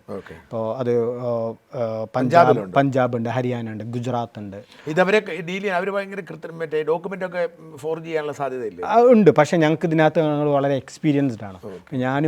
എനിക്കൊരു സ്ട്രോങ് ടീമുണ്ട് എൻ്റെ പുറകെ. അവർ വർഷങ്ങളായിട്ടുള്ള ഒരു ടീമുണ്ട്. അപ്പോൾ ഞങ്ങൾ ഞങ്ങളതായിട്ടുള്ളൊരു വെരിഫിക്കേഷൻ നടത്തും. പിന്നെ ഞങ്ങളതായിട്ടുള്ളൊരു കൺസേൺ ഫോം സൈൻ ചെയ്യിപ്പിക്കും. വളരെ കെയർഫുള്ളായിട്ട് എടുക്കുക. എന്നാലും ഇടയ്ക്ക് ഈ ഫ്രോഡ്ലാൻഡൊക്കെ വരാറുണ്ട്. പക്ഷേ അപ്പോൾ ആ ഒരു കേസിൽ ഞങ്ങൾ യൂണിവേഴ്സിറ്റി ഞങ്ങളെ സപ്പോർട്ട് ചെയ്യും. അവർക്കറിയാം സ്റ്റഡി ലിങ്ക് ഞങ്ങൾ വളരെ ജെന്യൂനായിട്ടാണ് ആ ഒരു സപ്പോർട്ട് ഞങ്ങൾക്ക് യൂണിവേഴ്സിറ്റിൻ്റെ ഭാഗത്ത് എനിക്ക് നല്ലൊരു സപ്പോർട്ട് കിട്ടുന്നുണ്ട്. ഞങ്ങൾ വർഷങ്ങളായിട്ട് വർക്ക് ചെയ്യുന്നതാണ്. കേരളത്തിൽ എവിടെയെല്ലാം ഓഫീസുണ്ട്? ഓഫീസ് എവിടെ? കൊച്ചി, പിന്നെ ട്രിവാൻഡ്രം, കാലിക്കറ്റ്, പെരിന്തൽമണ്ണ, തൃശ്ശൂർ. ഇത്രയാണ് മെയിൻ ഓഫീസ്. അതെ. അപ്പോൾ ഈ ഭാഗത്തുള്ളവർക്ക് നിങ്ങളെ പ്രോസസ്സ് എന്താണ്? കുട്ടികൾ ആപ്ലിക്കേഷൻ വേണേൽ അങ്ങോട്ട് വിളിക്കുക, അവിടെ വരിക? അതെ. ഇപ്പോൾ ഒരു സ്റ്റുഡൻറ്റ് ഞങ്ങൾ അപ്രോച്ച് ചെയ്യുകയാണെങ്കിൽ ഞങ്ങളവിടെ ഫസ്റ്റ് അവിടെ CV വിളിക്കും. എന്നിട്ട് ഞങ്ങൾ അവരെ ഇനീഷ്യൽ കൗൺസിലിംഗ് ചെയ്യും. അല്ല, ആദ്യം അതായത് ഒരു സ്റ്റുഡൻറ്റ് വരെ നിങ്ങൾ ഇമെയിൽ അയച്ചാലും മതി, അല്ലെങ്കിൽ ഫോൺ വിളിച്ചാലും? അതെ, ഓഫീസ് വരേണ്ട ആവശ്യമൊന്നുമില്ല. നിങ്ങളുടെ ഫോൺ നമ്പരൊക്കെ ഇവിടെ നമുക്ക് വേണേൽ എഴുതി കാണിക്കാം. ഇന്ന ഫോൺ നമ്പർ, ഇന്ന ഇമെയിലും. ഇപ്പം പ്രേക്ഷകർ ഈ കാണിച്ചിരിക്കുന്ന ഫോൺ നമ്പറിൽ ഇമെയിലും കോൺടാക്ട് ചെയ്താൽ ഇവരെ അങ്ങനെ കോൺടാക്ട് ചെയ്താൽ നിങ്ങൾ എന്ത് ചെയ്യും? പിന്നെ അപ്പോൾ ഞങ്ങളുടെ സ്റ്റുഡൻസിനായിട്ട് ഞങ്ങളുടെ സ്റ്റുഡൻറ് കൗൺസിലേഴ്സ്, അതെ, എക്സ്പീരിയൻസ്ഡ് ആയാലും അവർ വിളിച്ച് അവർ ചോദിക്കും. ഒന്ന് അവരുടെ അക്കാഡമിക് ബാക്ക്ഗ്രൗണ്ട് എല്ലാം നോക്കും. ഈ ഫോണിൽ തന്നെ ബേസിക്കലി ചോദിക്കും. അപ്പോൾ അത്രേ ആവശ്യമുള്ളൂ. നമ്മുടെ ഈ കോവിഡിൻ്റെ കോവിഡ് കൊണ്ടുണ്ടായ ഒരു വലിയ ഉപകാരം അതാണ്. എല്ലാ കൂടുതലും ഓൺലൈനായി നേരിട്ട് പോയി കാണേണ്ട കാര്യമില്ല. അപ്പോൾ ഞങ്ങൾക്ക് എല്ലാ ഭാഗത്തുനിന്നും ഉണ്ടല്ലോ സ്റ്റുഡൻറ്റ്. അപ്പോൾ ഇവരൊരു CV കിട്ടിക്കഴിഞ്ഞാൽ, സ്റ്റുഡൻസിനെ കിട്ടിക്കഴിഞ്ഞാൽ ആദ്യം ഇവരുടെ പാഷൻ എന്താ നോക്കും. പിന്നെ അതേപോലെ തന്നെ ഇവരെ അക്കാഡമിക് സ്കില്ല് നോക്കും, അല്ലെങ്കിൽ ഇവരുടെ ഫ്യൂച്ചർ പ്ലാൻ എന്താ നോക്കും. അതിനനുസരിച്ചുള്ള പിന്നെ ഇവരുടെ ബഡ്ജറ്റിങ് ഞങ്ങൾ നോക്കും, ഇവർക്ക് എത്ര ഫീസ് ചെയ്യാൻ പറ്റും, പിന്നെ ഇവർക്ക് ഇഷ്ടപ്പെട്ട കൺട്രീസ് ഏതാ നോക്കും പോയി പഠിക്കാൻ. ഇതൊക്കെ വേറെ രാജ്യത്തും ചെയ്തിട്ടുണ്ടോ? ഞങ്ങൾ 80% സ്റ്റുഡൻറ്റ് UK ആണ് ചെയ്യുന്നത്. ഇപ്പോൾ ഒരു ലാസ്റ്റ് 2-3 വർഷമായിട്ട് ഞങ്ങൾ മറ്റുള്ള കൺട്രീസ്, ഞങ്ങൾ Australia, Canada, USA all premium countries ചെയ്യുന്നുണ്ട്. ന്യൂസിലാൻഡ്. അവിടെയൊക്കെ ആവശ്യത്തിന് യൂണിവേഴ്സിറ്റി ഉണ്ടോ? ഉണ്ട്. അപ്പോൾ ഞങ്ങളുടെ ഈ ഹൈദരാബാദ് തെലുങ്കാന ഓഫീസിൽ നിന്ന് ഏറ്റവും കൂടുതൽ പിള്ളേർ പോകുന്നത് US-ലോട്ടാണ്. അതേപോലെ ബുദ്ധിമുട്ടൊന്നുമില്ല. ഇല്ല. പിന്നെ അതേപോലെ തന്നെ ഞങ്ങൾക്ക് ഗുജറാത്ത് പഠിച്ചാലും ജോലിയൊക്കെ ചെയ്യാവോ? അതെ. ശരിക്ക് ഓപ്പർച്യൂണിറ്റി നോക്കണേ ഏറ്റവും കൂടുതൽ US-ൽ. ഈ US-ൽ കിട്ടാൻ സാധ്യതയുണ്ട്. ഗ്രീൻ അങ്ങനെയല്ല. ഇപ്പോൾ US-ൽ അവിടെ ഈ STEM പ്രോഗ്രാം ഉണ്ട്. അപ്പോൾ അവിടെ STEM പ്രോഗ്രാം കഴിഞ്ഞ് കഴിഞ്ഞാൽ 3 വർഷം അവർക്ക് സ്റ്റേ ബാക്ക് കിട്ടും. അത് PSW ഈക്വലൻ്റ്. അത് കഴിഞ്ഞ് കഴിഞ്ഞാൽ അവർക്ക് ഈ H1B വിസ ഉണ്ട്. അതിലോട്ട് ഒരുപാട് പേർക്ക് അത് കിട്ടുന്നുണ്ട്. അത് അപ്പോൾ ഏറ്റവും കൂടുതൽ IT-ക്ക് സ്കോപ്പുള്ളത് US ആണ്. അപ്പോൾ ഈ IT ഏറ്റവും യൂറോപ്പിൽ മറ്റേത് രാജ്യങ്ങളിലുണ്ട്. ഓസ്ട്രേലിയ ഉണ്ട്, ന്യൂസിലാൻഡ് ഉണ്ട്, കാനഡ ഉണ്ടോ? കാനഡയും ചെയ്യുന്നുണ്ട്. കൂടാതെ യൂറോപ്പിൽ ഏതെങ്കിലും ഉണ്ട്? യൂറോപ്പിൽ ഞങ്ങൾ ജർമ്മനി, ഫ്രാൻസ് എല്ലാം ചെയ്യുന്നുണ്ട്. ജർമ്മനി പക്ഷേ ഫ്രീ ആണെന്നൊക്കെ പറയാം. ഫ്രീ എഡ്യൂക്കേഷൻ ഉണ്ട്. അതല്ല, പക്ഷേ അത് ഈ സർവീസായിട്ട് കൊടുക്കുന്നത് ഞങ്ങൾ ചാർജ് ചെയ്യും. അതായത് ഞങ്ങൾക്കൊന്നും കിട്ടില്ല, ഞങ്ങൾ സർവീസ് ചാർജ്, ഫീസ് ചാർജ്. അതെ. അപ്പോൾ എഗ്രിമെന്റ് വെച്ച് പറഞ്ഞിട്ട് അത് വകര് പറയാം. പക്ഷേ അത് അത്ര ഒരു ബൾക്കായിട്ട് സ്റ്റുഡൻസിന് നമുക്ക് അയക്കാൻ കഴിയില്ല. അതിനകത്ത് ഒരുപാട് എൻട്രി ക്രൈറ്റീരിയ ഉണ്ട്. അത് ജർമ്മൻ ലാംഗ്വേജ് B2 വേണം. ചില യൂണിവേഴ്സിറ്റിയിൽ IELTS മതി, പക്ഷേ അവർക്ക് ഇത്ര % മാർക്ക് വേണം. അത് അത്ര ഈസി അല്ല. അത്ര ഒരു സീറ്റുകൾ ലിമിറ്റഡ് ആവും. പിന്നെ അതേപോലെ തന്നെ ഇപ്പോൾ US-ലോട്ടാണെന്നുണ്ടെങ്കിൽ സീറ്റ് അൺലിമിറ്റഡാണ്. ഒരുപാട് യൂണിവേഴ്സിറ്റീസ് ഉണ്ട്. ഇപ്പോൾ നമ്മുടെ ഇന്ത്യയിൽ നിന്ന് ഏറ്റവും കൂടുതൽ പിള്ളേർ പോയി പഠിക്കുന്നത് കാനഡ ആയിരുന്നു 1 വർഷം. പക്ഷേ വർഷങ്ങളായിട്ട് നോക്കണേ US-ലോട്ടാണ്. ഇപ്പോൾ കാനഡ ഇപ്പോൾ ജോലിയും കിട്ടാൻ പ്രയാസമുണ്ട്. അതെ. ഇപ്പോൾ ഇപ്പോൾ കേരളത്തിൽ നിന്ന് ഏറ്റവും ട്രെൻഡിങ് ആയിരിക്കുന്നത് കാനഡ, പിന്നെ UK ആണ്. പക്ഷേ മറ്റുള്ള സംസ്ഥാനങ്ങളിൽ നിന്ന് തെലുങ്കാന, പിന്നെ നമ്മുടെ ഗുജറാത്ത്, പഞ്ചാബ്, ഞങ്ങൾക്കൊക്കെ അവിടെ നിന്ന് പിള്ളേരുണ്ട്. അവിടെ നിന്നൊക്കെ ഏറ്റവും കൂടുതൽ ട്രെൻഡിങ് US ആണ്. ഏറ്റവും കൂടുതൽ ഇന്ത്യയിൽ നിന്ന് ഏറ്റവും കൂടുതൽ വിദ്യാർത്ഥികൾ പോയി പഠിക്കുന്നത് US ആണ്. ഈ US-ൽ എന്താ വെച്ചാൽ ഒരുപാട് ജോബ് ഓപ്പർച്യൂണിറ്റി ഇപ്പോൾ UK-നൊക്കെ വലിയ കൺട്രിയാണ്. പക്ഷേ ഫീസ് ഭയങ്കര കൂടുതലല്ലേ? ഫീസ്. പക്ഷേ ഞാൻ ഈ 1-2 ബാങ്കുകാരോട് സംസാരിച്ചിട്ടുണ്ടായിരുന്നു. ഞങ്ങളുടെ ഹൈദരാബാദ് ഓഫീസിൽ ഒരുപാട് US വന്നപ്പോൾ ഈ ലോണ് എല്ലാ വിദ്യാർത്ഥികളും ലോൺ എടുത്തിട്ടാണ് പോകുന്നത്. ഒക്കെ 20 ലക്ഷം 30 ലക്ഷം. അപ്പോൾ ഞാൻ ഈ ബാങ്കുകാരോട് സംസാരിച്ചു. ഒരു കൊളാട്രൽ ഇല്ലാതൊക്കെയാണ് ഇവർ ഈ ലോണ് കൊടുക്കുന്നത്. അപ്പോൾ HDFC ക്രെഡൻഷ്യൽ എന്തോ ഒരു HDFCയുടെ ഒരു ബാങ്കിൻ്റെ ഫുൾ നെയിം ഞാൻ മറന്നുപോയി. അപ്പോൾ അവർ പറയുന്നത് ലാസ്റ്റ് ഇയർ അവർ 5000 കോടി രൂപ എഡ്യൂക്കേഷൻ ലോൺ മാത്രമായിട്ട് കൊടുത്തു. അതെങ്ങനെ ഈ കൊളാട്രൽ ഇല്ലാതെ കൊടുത്ത പിള്ളേർ അടച്ചാൽ എന്ത് ചെയ്യും? അപ്പോൾ അവർക്ക് വേറെ പേഴ്സണലായിട്ട് ആരെങ്കിലും ഈ സാലറി എന്തെങ്കിലും കാണിച്ചാൽ മതി. പക്ഷെ അവർക്ക് അത്ര ഗ്യാരൻറ്റീഡ് ആണ് പിള്ളേർക്ക് അവിടെ പോയി കഴിഞ്ഞാൽ ജോബ് കിട്ടും. അതേപോലെ തന്നെ ഈ കോഴ്സ് കഴിഞ്ഞാൽ 3 ഇയർ സ്റ്റേ ബാക്കിൽ അവർക്ക് എന്തെങ്കിലും ഏൺ ചെയ്ത് ഈ 3 വർഷമാണോ? 3 വർഷം ഇത് തിരിച്ചു വിടാം. അല്ലെങ്കിൽ ഇപ്പോൾ ഇവർ ഇത്രയൊന്നും കൊടുക്കുക. അങ്ങനെ ഒരു ബാങ്കല്ല, ഒരുപാട് ബാങ്കുകൾ UK-ലേക്കാണെങ്കിലും ബാങ്കുകൾ തരുന്നുണ്ട്. തരുന്നുണ്ട്. അപ്പോൾ ഞാൻ ചോദിക്കാം, കൊളാട്രൽ കൊടുക്കണ്ടേ? കൊളാട്രൽ കൊടുക്കാതാണെങ്കിൽ ഇൻട്രസ്റ്റ് റേറ്റ് കൂടും. കൊളാട്രൽ ഉണ്ടെങ്കിൽ എനിക്ക് തോന്നുന്നത് ഒരു 1%. എൻ്റെ മകനെ ഞാൻ UK പഠിപ്പിക്കാൻ തീരുമാനിച്ചു. അതെ. അപ്പോൾ വിസയുടെ പ്രോബ്ലം ഒന്നുമില്ല, അവന് വിസയുണ്ട്. അതെ. അപ്പം ഞാനത് ബാങ്കിനോട് ഞാൻ ലോണിന് അപേക്ഷിച്ചിട്ട് എനിക്ക് അവർ കൊളാട്രൽ എൻ്റെ ഓൾറെഡി എൻ്റെതെല്ലാം തന്നെ ഓരോ കൊളാട്രലായിട്ട് വെച്ചിരിക്കുകയാണ്. ഇനിയിപ്പോൾ അവരുള്ളത് അഡീഷണൽ തരാമെന്നൊക്കെ പറഞ്ഞുകൊണ്ടിരിക്കുന്നു. അപ്പോൾ കൊളാട്രൽ ഇല്ലാതെ കിട്ടാറുണ്ട്. അല്ല, ഇപ്പോൾ നിങ്ങളുടെ മോനെ ഇവിടുത്തെ ആണെങ്കിൽ എനിക്ക് തോന്നുന്നു ലോണിൻ്റെ ആവശ്യമില്ല, ഇവിടുന്ന് ലോൺ കിട്ടും. അല്ലല്ല, ഇവിടെ വന്നതേ ഉള്ളൂ. ഓക്കെ. അപ്പോൾ അതുകൊണ്ട് 3 കൊല്ലം കണ്ട് സ്റ്റേ ചെയ്യണം. സ്റ്റേ ചെയ്യണം. അതെ. അതുകൊണ്ടുള്ള ഒരു പ്രശ്നം. അതെ. ശരി. ഓക്കെ. എന്നിട്ട് അപ്പം ഈ ലോൺ മേഖലയിലും കുഴപ്പമില്ലാതെ ഉള്ള ഒരു സപ്പോർട്ടുണ്ട്. കൊളാട്രൽ ഇല്ലാത്ത കേരളത്തിലും കൊളാട്രൽ ഇല്ലാതെ ലോൺ കിട്ടുന്നുണ്ടോ? അതെ. അതിപ്പോൾ കേരളത്തിൽ മിക്കവാറും ബാങ്ക് കൊളാട്രൽ വേണം. അവർക്ക് വിശ്വാസം കുറവുണ്ട്. അതെ. കൊളാട്രൽ ഉണ്ടെങ്കിൽ ലോൺ പലിശ കുറവുണ്ടാവും. അതെ. എനിക്കൊന്നും 1% കണ്ട് വ്യത്യാസം കുറവുണ്ട്. അതെ. അതുകൊണ്ട് നമ്മൾ അഡ്വൈസ് ചെയ്യുന്ന കൊളാട്രൽ കൊടുത്തെടുക്കാനാണ് പറയുന്നത്. അതെ. അപ്പോൾ ഇനി അടുത്തത് അപ്പം നിങ്ങൾ ഇവരുടെ ഫൈനാൻഷ്യൽ കപ്പാസിറ്റി നോക്കുന്നു. അതെ. ഇവരുടെ എഡ്യൂക്കേഷണൽ ക്വാളിറ്റി നോക്കുന്നു. അതെ. ഓഫർ ലെറ്റർ യൂണിവേഴ്സിറ്റിയിൽ നിന്ന് കൊടുക്കുന്നു. അതെ. അടുത്ത പ്രോസസ്സ് എന്താണ്? ഓഫർ ലെറ്റർ കിട്ടിക്കഴിഞ്ഞാൽ ഇവർക്ക് ഇൻ്റർവ്യൂ നടത്തും. യൂണിവേഴ്സിറ്റി ഇൻ്റർവ്യൂ നടത്തും. ഇവർ ഇവരെ ലാംഗ്വേജ് നോക്കും. പിന്നെ അതേപോലെ തന്നെ ഈ സ്റ്റുഡൻറ്റ് ജെന്യൂനായിട്ട് ഇവിടെ വന്ന് പഠിക്കാനാണ് നോക്കും. പഠിച്ച് ഇത് ഓൺലൈൻ വഴി ഇൻ്റർവ്യൂ. അതെ, ഇവരെ ഇൻറ്റൻഷൻ എന്താണെന്ന് നോക്കും. ഇപ്പോൾ ഇവരിവിടെ വന്ന് ജോബ് നോക്കാനാണോ, ഇവിടെ സ്റ്റേ ചെയ്യുകയാണെങ്കിൽ അവർ വിസയൊന്നും കൊടുക്കത്തില്ല. ഇവർ ജെന്യൂനായിട്ട് ഇവിടെ പഠിച്ചിട്ട് തിരിച്ചു പോകാനാണോ നോക്കും. അങ്ങനെ ഇവരെ ഫ്യൂച്ചർ പ്ലാൻ എല്ലാം നോക്കും. അപ്പോൾ ഇൻ്റർവ്യൂ സക്സസ്ഫുള്ളി കംപ്ലീറ്റ് ആയതിനു ശേഷം ഇവർ ഫീസ് അടക്കണം. ചില യൂണിവേഴ്സിറ്റീസ് ആദ്യം ഫീസ് മേടിക്കും, എന്നിട്ട് ഇൻ്റർവ്യൂ ഫെയിൽഡ് ആവുകയാണെങ്കിൽ ആ ഫീസ് റീഫണ്ട് കൊടുക്കും. അപ്പോൾ അതാണ് അടുത്ത സ്റ്റെപ്പ്. എന്നിട്ട് ഇൻ്റർവ്യൂ എല്ലാം കഴിഞ്ഞതിന് ശേഷം ഇവർ വിസ ലെറ്റർ കൊടുക്കും. വിസ ലെറ്റർ കൊടുത്ത് വിസ കിട്ടിയതിന് ശേഷം പിന്നെ സ്റ്റുഡൻറ്റ് ഇവിടെ വന്നിട്ട് നേരെ എൻറോൾ ചെയ്യണം. മൊത്തം ഫീസ് അടയ്ക്കണോ ആദ്യം? ഇല്ലല്ല, അത് ഓരോ യൂണിവേഴ്സിറ്റിക്ക് ചില യൂണിവേഴ്സിറ്റി 50%, ചില യൂണിവേഴ്സിറ്റി 75%, ചില യൂണിവേഴ്സിറ്റി എനിക്കൊന്ന് 30%. ഒരു വർഷത്തെ? അതെ, അങ്ങനെയാണ് നടക്കേണ്ടത്. അപ്പോൾ എന്നിട്ട് ഇവർക്ക് വിസ കിട്ടിയില്ലെങ്കിൽ ഫീസ് തിരിച്ചു? വിസ കിട്ടില്ല, തിരിച്ചു മുഴുവൻ. അത് പക്ഷേ ഈ ഫേക്ക് ഡോക്യുമെൻ്റ് ഒക്കെ ഉപയോഗിച്ച് കഴിഞ്ഞാൽ അത് നോൺ റീഫണ്ടബിളാണ്. അപ്പോൾ അതുകൊണ്ട് ഞങ്ങൾ എന്ത് ചെയ്യുമെന്ന് അറിയാം, ഞങ്ങളുടെ ഭാഗം സേഫാക്കാൻ ഓരോ സ്റ്റുഡൻസിൻ്റെ കയ്യിൽ നിന്നും ഞങ്ങൾ ഈ ഒരു ലെറ്റർ മേടിക്കും. ഇവർ തരുന്ന ഡോക്യുമെൻറ്റ്സ് എല്ലാം ജെന്യൂൻ ആണെന്നുള്ള ഒരു ലെറ്റർ സൈൻ ചെയ്ത് മേടിക്കും. അപ്പോൾ ഇതുവരെ അങ്ങനത്തെ പ്രശ്നങ്ങളൊന്നും വന്നിട്ടില്ല. പക്ഷേ ഇങ്ങനെ ഫേക്ക് ഡോക്യുമെൻ്റ് വന്നു കഴിഞ്ഞാൽ യൂണിവേഴ്സിറ്റീസ് റീഫണ്ട് കിട്ടാൻ വളരെ ബുദ്ധിമുട്ടാണ്. അല്ലാത്ത സാഹചര്യത്തിൽ റീഫണ്ട് കിട്ടും. അല്ലാത്ത റീഫണ്ട് കിട്ടും. പിന്നെ ആകെപ്പാടെ എക്സ്ചേഞ്ച് റേറ്റിൽ ഡിഫറൻസ് പോകും. അതെ. അതായത് ഇങ്ങോട്ട് മാറ്റുമ്പോൾ കൊടുക്കുന്നതിനേക്കാൾ കുറച്ചല്ലേ അങ്ങോട്ട് മാറ്റുമ്പോൾ? അതെ. പൗണ്ടാണ് കൊടുക്കുന്നത്. അതെ. അപ്പോൾ ഇപ്പോഴത്തെ സാഹചര്യം അനുസരിച്ച് 100-ൽ ഒരു 90%, 99% സ്റ്റുഡൻസിന് വിസ കിട്ടും. കാരണം അവർ ഇനീഷ്യൽ അത്ര അസസ്മെൻറ്റ് കഴിഞ്ഞിട്ടാണ് ഇവർ ഫീസ് അടക്കാനും അതേപോലെ തന്നെ ഇൻ്റർവ്യൂസ് എടുക്കുന്നത്. പക്ഷേ ഈ വലിയ യോഗ്യത ഇതിലത് ഒരുപാട് പേര് ഈ കഴിഞ്ഞ 3-4 കൊല്ലം ഇവിടെ കയറി വന്നിട്ടുണ്ടല്ലോ. അതെ. അത് ഇപ്പോൾ ഈ ചില അവരങ്ങ് റിലാക്സ് ആക്കിയതാന്ന് തോന്നുന്നില്ല. അതെ. പക്ഷേ ഇവർ ഈ റിലാക്സ് ആക്കിയാണ്. പിന്നെ ഈ ഇൻ്റർവ്യൂ എന്ന് ചിലപ്പോൾ അത്ര ടൈറ്റ് ആവത്തില്ല. ഇനി ചിലപ്പോൾ അതൊക്കെ കൂടുതൽ സ്ട്രിക്റ്റ് ആക്കും. അപ്പോൾ എന്നിട്ട് ഇവർ അഡ്മിഷൻ കൊടുക്കുന്നു, പിന്നെ കിട്ടുന്നു. പിന്നെ അപ്പോൾ ഈ ഫീസ് അടയ്ക്കുന്നത് എങ്ങനെയാണ്? കുട്ടികൾ നേരിട്ടാണ് അടയ്ക്കുന്നത്? അതെ, നേരിട്ടാണ്. അവർ യൂണിവേഴ്സിറ്റിയോട്ട് നേരിട്ട് ഫീസ് അടക്കും. അപ്പോൾ ചിലപ്പോൾ 10 lakh ആവും, 15 lakh ആവും.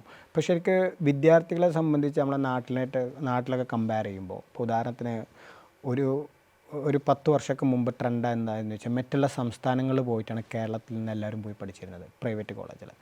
അപ്പോൾ ഒരു 10 വർഷം മുമ്പ് അടക്കം പ്രൈവറ്റ് കോളേജിൽ 9 ലക്ഷം രൂപ ഫീസ് അടച്ച ഒരുപാട് പേരുണ്ട്. ഇപ്പോൾ എനിക്കൊന്ന് 10 ലക്ഷം 15 ലക്ഷം രൂപയൊക്കെ ഒരുപാട് പേര് ഫീസ് അടക്കുന്നുണ്ട് ഈ ബാംഗ്ലൂർ, മറ്റുള്ള സ്ഥലങ്ങൾ. പക്ഷേ അവരുടെ യൂണിവേഴ്സിറ്റിയുടെ അവരുടെ സ്റ്റാൻഡേർഡ് നോക്കുമ്പോൾ അവരൊരു QS റാങ്ക് ലിസ്റ്റിലൊന്നും വരാത്ത യൂണിവേഴ്സിറ്റീസാണ്. അങ്ങനെയൊക്കെ നോക്കുമ്പോൾ UK, Australia, Canada, US far ബെറ്ററാണ്. ഈ UK യൂണിവേഴ്സിറ്റിയിൽ എനിക്കൊന്നൊരു 160 യൂണിവേഴ്സിറ്റീസ് UKയിലുണ്ടാവും. അതിനകത്തൊരു 80 to 90%, ഒരു 80% യൂണിവേഴ്സിറ്റീസ് QS വേൾഡ് റാങ്കിങ് ഉണ്ട്.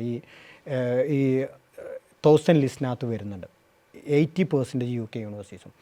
നമ്മുടെ നാട്ടിൽ ഇന്ത്യയിൽ എനിക്കൊന്നൊരു 1300 യൂണിവേഴ്സിറ്റീസ് ഉണ്ടാവും. അതിനകത്ത് 5% യൂണിവേഴ്സിറ്റീസ് മാത്രമാണ് ഈ വേൾഡ് റാങ്കിങ്ങിൽ 1000 ലിസ്റ്റിനകത്ത് വരുന്നുള്ളൂ. ഈ 5% ഈ IIT, IIM അവിടെ അഡ്മിഷൻ കിട്ടാൻ അത്ര ഈസി അല്ല. അവിടെ ഇപ്പോൾ ഒരു 60 സീറ്റിന് 1 ലക്ഷം ആപ്ലിക്കേഷൻ ഉണ്ടാവും. ആ ഒരു സ്റ്റാൻഡേർഡ്, ആ ഒരു റാങ്കിലുള്ള യൂണിവേഴ്സിറ്റി UKയിൽ അഡ്മിഷൻ കിട്ടാൻ വളരെ ഈസിയാണ്. അപ്പോൾ അതുകൊണ്ടാണ് കൂടുതൽ പിള്ളേർ പുറത്തോട്ട് പോകുന്നത്. ഇവർക്ക് നല്ല ഹൈ റാങ്കിൽ യൂണിവേഴ്സിറ്റിയിൽ പഠിക്കാം. അതേപോലെ തന്നെ റിട്ടേൺ ഓഫ് ഇൻവെസ്റ്റ്മെൻറ്റ്. ഇപ്പോൾ നാട്ടിൽ ഇപ്പോൾ നിങ്ങൾ ബാംഗ്ലൂരൊക്കെ ഒരു 10-15 ലക്ഷം രൂപയായിട്ടൊരു മാസ്റ്റേഴ്സ് കോഴ്സിന് പോകുമ്പോൾ അവർ 2 ഇയർ അതിന് വേണ്ടി സ്പെൻഡ് ചെയ്യണം. ആ 2 ഇയർ സ്പെൻഡ് ചെയ്യുമ്പോൾ അവർക്ക് പാർട്ട് ടൈം ജോബോ ഒന്നും കിട്ടില്ല. അവർ വീണ്ടും പാരൻസിന് വേണ്ടി ഡിപ്പെൻഡ് ചെയ്യുന്നു. അപ്പോൾ ഇവിടെയൊക്കെ വരുമ്പോൾ ഇവർക്ക് പാർട്ട് ടൈം ജോബ് ഒരു 1-2 മാസം കൊണ്ട് പാർട്ട് ടൈം ജോബ് കിട്ടും മിക്കവാറും പിള്ളേർക്ക്. എത്ര നേരം അവർക്ക് ജോലി ചെയ്യാം? അവർക്ക് 20 hours വർക്ക് ചെയ്യാം പെർ വീക്ക്. അപ്പോൾ 20 hours വർക്ക് ചെയ്യുമ്പോൾ ഒരു 900 to 950 pound പാർട്ട് ടൈമിലൂടെ മിക്കവാറും കിട്ടും. കിട്ടും. അതിപ്പോൾ 11 pound 11.5 pound ഉണ്ട്. അപ്പോൾ അത് 20 hours എന്തായാലും ഒരു 900 to 1000 pound കിട്ടും. അത് 20 hours പെർ വീക്ക്. അത് 4 ആഴ്ച കൂട്ടുമ്പോഴാണ് 900 കിട്ടും. മന്ത്ലി 900 കിട്ടും. മന്ത്ലി 900 കിട്ടും. അപ്പോൾ ആ 900 ഇവർക്ക് ലിവിങ് എക്സ്പെൻസ് ഇവിടെ മെയിൻറ്റെയിൻ ചെയ്യും. ഇവർക്ക് പാരൻസിനെ ഡിപ്പെൻഡ് ചെയ്യേണ്ടി വരും. അതെ.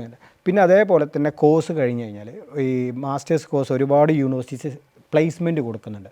പിന്നെ അതേപോലെ തന്നെ സ്റ്റേ ബാക്കും കിട്ടും. ഈ സ്റ്റേ ബാക്കിൻ്റെ ടൈമിൽ ഇവർക്ക് ഫുൾ ടൈം വർക്ക് ചെയ്യാം. ഈ ഫുൾ ടൈം വർക്ക് ചെയ്യുമ്പോൾ ഒരു 700 പൗണ്ടൊക്കെ വെച്ച് സേവ് ചെയ്യാൻ കഴിയുകയാണെന്നുണ്ടെങ്കിൽ ഒരു 700-800 പൗണ്ടൊക്കെ മിക്കവാറും പേര് അത് സേവ് ചെയ്യുന്നുണ്ട്. അപ്പോൾ ആ ഒരു ബോധമാണ്. ബാക്കിയെല്ലാം ചെലവും കഴിഞ്ഞു. അതെ, ഇപ്പോൾ ഒരു 1500 പൗണ്ടൊക്കെ കിട്ടുകയാണെങ്കിൽ ഒരു 700-800 പൗണ്ടുമേ അവർ അഡ്ജസ്റ്റ് ചെയ്ത് അങ്ങനെ ജീവിക്കും കൂടെ വേണം കേട്ടോ. നമ്മൾ കൂടുതലായിട്ട് സ്പെൻഡിങ് ചെയ്ത് നമുക്കൊന്നും ചെയ്യാൻ പറ്റത്തില്ല. അപ്പോൾ ഇവരിപ്പോൾ ലോൺ ഉണ്ട് അല്ലെങ്കിൽ ഇത്ര സ്പെൻഡ് ചെയ്തിട്ടാണ് ഇവിടെ വന്ന് ആ ഒരു ബോധം ഉണ്ടെന്നുണ്ടെങ്കിൽ ഈ ഒരു സ്റ്റേ ബാക്ക് ഈ ഒരു 3 വർഷത്തെ ടൈമിൽ ഇവർക്കൊരു 600-700 പൗണ്ട് വെച്ച് സേവ് ചെയ്യാൻ ഫുൾ ടൈം ഫുൾ ടൈം. അതെ, എന്തെങ്കിലും പണി കിട്ടും അല്ലേ? അതെ. അപ്പോൾ നമ്മൾ ഇൻവെസ്റ്റ് ചെയ്തിൻ്റെ ഒരു 80 to 100, ചിലവർ 100%, ചിലവർ അതിൻ്റെ മേളിൽ. ഈ 2 കൊല്ലം കൊണ്ട് അത് 2, പിന്നെ അവർക്ക് പ്ലേസ്മെൻറ്റും വരുന്നുണ്ടല്ലോ. അപ്പോൾ അതിൻ്റെ ഒരു ആ ഫണ്ട് ഇൻവെസ്റ്റ് ചെയ്ത് അവർക്ക് തിരിച്ചെടുക്കാൻ പറ്റും. പക്ഷേ ആ ഒരു ബോധം വേണം കേട്ടോ, അല്ലെങ്കിൽ ബുദ്ധിമുട്ടാണ്. ഈ ഒരു ബാംഗ്ലൂരിലൊക്കെ ഇവിടെ പോയി പഠിക്കുമ്പോൾ അവർ ആ 10 എത്രയാണോ ഇൻവെസ്റ്റ് ചെയ്ത്, പിന്നെ അവർക്ക് ചിലപ്പോൾ കിട്ടാൻ പോകുന്ന ജോബ് ചിലപ്പോൾ ഒരു സാധാ ഒരു കോളേജിൽ നിന്ന് കഴിയുകയാണെങ്കിൽ ഇപ്പോൾ ഒരു 30,000 രൂപ 25,000 രൂപ ഇനീഷ്യൽ കിട്ടത്തുള്ളൂ. പക്ഷേ അതുകൊണ്ട് ഇൻട്രസ്റ്റ് പോലും പേ ചെയ്യാൻ പറ്റത്തില്ല. അത്രയൊന്നും കിട്ടത്തില്ല. നമ്മൾ ഒരിക്കലും ഇങ്ങനെ ചിന്തിക്കാഞ്ഞാൽ മതി. നമ്മൾ നാട്ടിൽ ഇപ്പോൾ ബാംഗ്ലൂരിലൊക്കെ പോയി പഠിക്കുമ്പോൾ നമ്മൾ പറയും, മക്കളെ പഠിപ്പിക്കാൻ വേണ്ടി നമ്മൾ സ്പെൻഡ് ചെയ്തു. UK പോകുമ്പോൾ നമ്മൾ ചിന്തിക്കുക, UK പോകാൻ ഞങ്ങൾ ഇത്ര സ്പെൻഡ് ചെയ്തു. അല്ല, UK എഡ്യൂക്കേഷന് വേണ്ടിയിട്ടാണ് നമ്മൾ സ്പെൻഡ് ചെയ്യുന്നുള്ളൊരു ബോധം വേണം. നമ്മൾ അതുകൊണ്ടാണ് UK വരുമ്പോൾ ഇത്ര ക്യാഷ് കൊടുത്തു അത്ര. പക്ഷേ ഇതേ എമൗണ്ട് ഇപ്പോൾ മാസ്റ്റേഴ്സിന് വേണ്ടിയിട്ട് നമ്മുടെ നാട്ടിൽ കൊടുക്കുന്നുണ്ട്. അപ്പോൾ അത് നോക്കുമ്പോൾ ഇവിടെ UK വന്ന് പഠിക്കുമ്പോൾ അവർ നല്ല യൂണിവേഴ്സിറ്റിയിലാണ് പഠിക്കുന്നത്. ഒരു 80%. ഇപ്പോൾ US ഒരുപാട് യൂണിവേഴ്സിറ്റീസ് ഉണ്ട്. ഒരു 5 to 10% ഈ ടോപ്പ് 1000 ലിസ്റ്റിനകത്ത് വരുന്നുണ്ട്. അവിടെ എനിക്കൊന്ന് 3800 യൂണിവേഴ്സിറ്റീസ് ഉണ്ട്. അതേപോലെ കാനഡയിൽ നല്ല യൂണിവേഴ്സിറ്റീസ് ഉണ്ട്. 5 to 10 വരുന്നുള്ളൂ അവിടെ 10% വരുന്നുണ്ട്. പക്ഷേ അവിടെയൊക്കെ എന്തുകൊണ്ടാണ് കൂടുതൽ പിള്ളേർ? ഇവിടെ 80% വരുന്നുണ്ട്. ഈ 1000 QS വേൾഡ് റാങ്കിങ്ങിൽ ഇന്ത്യയിലെ നമ്മുടെ IIT പോലും വരുന്നത് 100 കഴിഞ്ഞിട്ടാണ് വരുന്നത്. ഇവിടെ 100 ലിസ്റ്റിനകത്ത് എനിക്കൊന്ന് ഒരു 10%, 20% യൂണിവേഴ്സിറ്റി, 1000 ലിസ്റ്റിനകത്ത് 80% UK യൂണിവേഴ്സിറ്റീസും വരുന്നുണ്ട്. QS world ranking. ഈ പഠനം കഴിഞ്ഞാൽ, ഈ 2 കൊല്ലത്തെ സ്റ്റേ ബാക്കിങ് കഴിഞ്ഞാൽ അവരുടെ ഒരു സാധ്യത എന്താ? പ്ലേസ്മെന്റിനുള്ള സാധ്യത എന്താണ്?